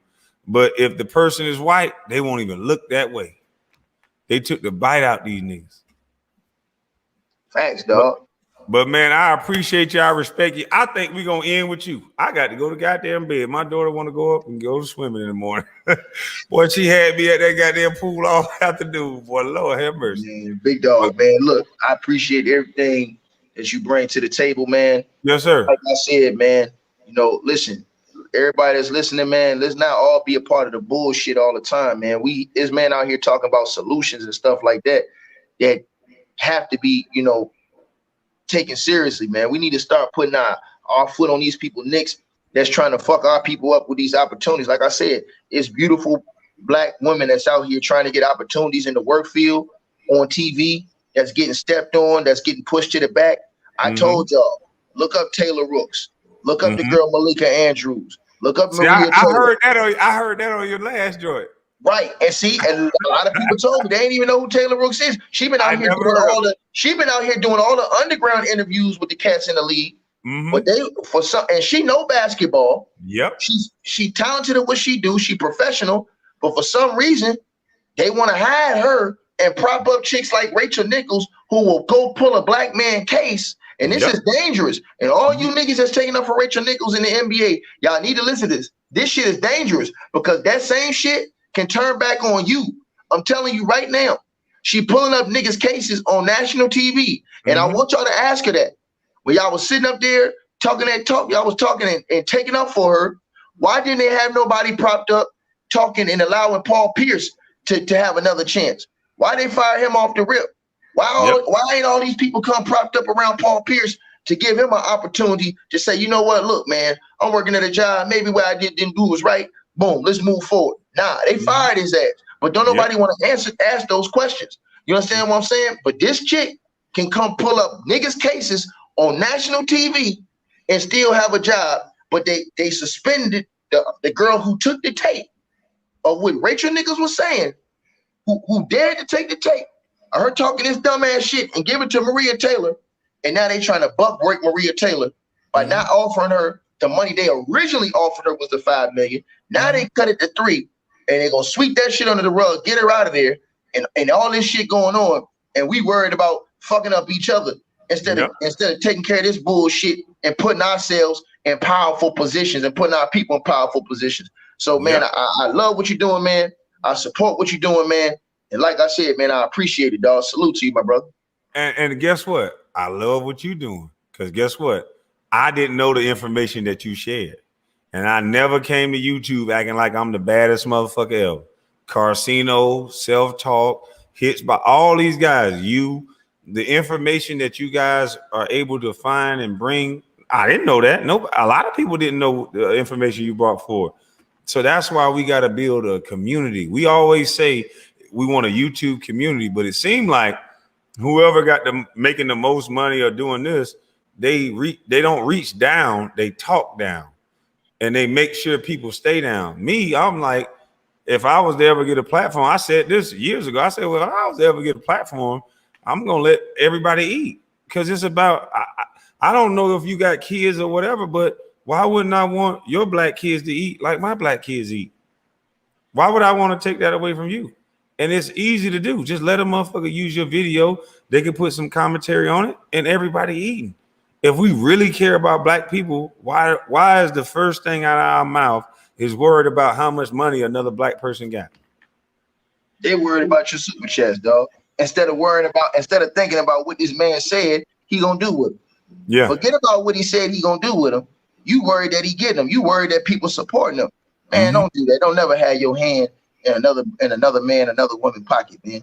Don't do that, y'all. We gotta love each other. We gotta build each other up, support each other. Even if we disagree on some things, that don't mean you gotta go say fuck this nigga or fuck that nigga or make all these videos talking this crazy ass shit, man. No, we can talk some shit and move. You know how it is in the barbershop. Kwame. Go in there, talk a little shit. Man, you leave out. Hey, I see you next week, nigga. It's all love. I'll be back talking some bullshit. Yeah, come on, man. But these niggas, man, I tell you, bro, these motherfuckers be taking this shit to the extreme on social media, man. But it's all in the game, man. Hey, I'm gonna holler at you, dog. You have a good night. Shout out your channels before you go. I know you say you got 2 of them, right? Man, I got like 10 channels, man. But you know, I shout out your channels, man. They need to know, because the information you bring is different. But it's still effective. It's still needed. So shout out. Honestly, I just had a common enemy with you and Stephen A. Smith. I hadn't liked this dude for the longest time because of what he was doing, and that really where I was started with him a long time ago. That's where I started, like 5 or 6, 7 years ago, I would say, when I really started making videos about him on my main channel, which is Ticket TV. I just didn't like the excessive shit that he was doing. And then, we never heard nothing from you. You know what I'm saying, dog? Because it was just like you ignored the shit. You just did what you was doing. And people trying to paint it like you was a coward or some shit because you didn't say nothing. And I told people, I said, nah, he ain't saying nothing because that nigga making multi-millions of dollars. And if he walk up and punch Stephen A. Smith fucking lights out, Stephen A. Smith is gonna call the police. He gonna call the police. He gonna goddamn go to the quickest lawyer he can find, take this nigga to court, and sue this nigga for everything he got. So y'all gotta understand, he played the smart game. But now, since Stephen A. still want to talk shit, he still want to go to these high schools and colleges. And now you say, now I'm gonna talk some shit. You know what I'm saying? And now I'm gonna put my foot on his neck. And y'all see he put that lame ass response out, and he ain't said nothing since. Them dudes ain't trying to say nothing back to Kwame because they already know now the gloves is off, nigga. Now he can run with you all day. That's why Chris Broussard. That's why Rob Parker. That's why all them dudes is quiet now. You understand what I'm saying, dog? But and yeah, Wallet Mouth. Don't forget Wallet Mouth. Facts. You said that nigga look like a back of an ankle. I said, God damn, that's a back of an ankle. Uglier than a motherfucker. Hey, look. Hey, look, sometimes that motherfucker be ashy too and shit. Like, God damn, nigga, Rob Parker, they fucked up out here for real. But yeah, y'all can catch me on Ticket TV, man. And my other main channel is Pro Basketball Updates. Yep. And then I got a black channel where I just talk about straight black news, and that's Ticket TV Black Media Network. So y'all can check me out. Those are the main 3 channels I got pretty much, man. And man, I just appreciate y'all, man. If y'all ain't subscribed to this channel, subscribe to this channel. You know what I'm saying? Yes, and you know, I salute the brother. I salute the sisters too that's doing great things. A lot of sisters that's supporting you too, man. So I always want to salute the sisters. And the last thing I want to say before we gotta say spitting facts, because she was cold. She came. There's a young lady named Spitting Facts. Oh Lord, she ripped the dude up on my page. Hey, no doubt. And the last thing I want to say before I leave is this: we can't get to a mindset to where, because somebody said this on one of my streams today, man, it made me feel a way. I felt bad about this shit, where we was talking about just a girl. We was talking about we wanted to see Maria Taylor get her money. And one guy came in and he said, well, nigga, she ain't hitting game winners. She just a journalist. Why is you worried about? And I said, look, bro.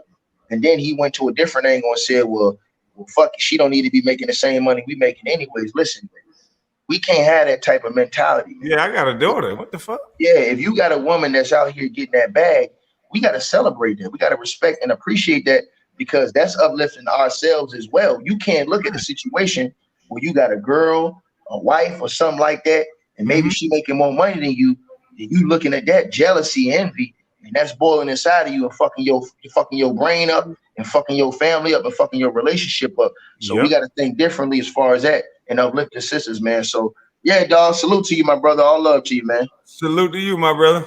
No doubt. You already know, man. Yes, sir. I'm gone. All right. Shit, I'm going too. I'm tired than a motherfucker. I'm over here sleepy as hell. I'm over this motherfucker. Bobblehead. I'm bobbleheading back this motherfucker. Y'all have a nice night. God bless y'all. Shout out to everybody in the super chat. Let me see. Let me read a couple of. Oh shit, I can't read. I'm tired tonight. Fuck this. I'm going to sleep. I'm tired. There's so many. I appreciate all y'all though. Y'all done help get some kids some shoes. And trust me, we're gonna have a good time in August. And all of y'all are welcome.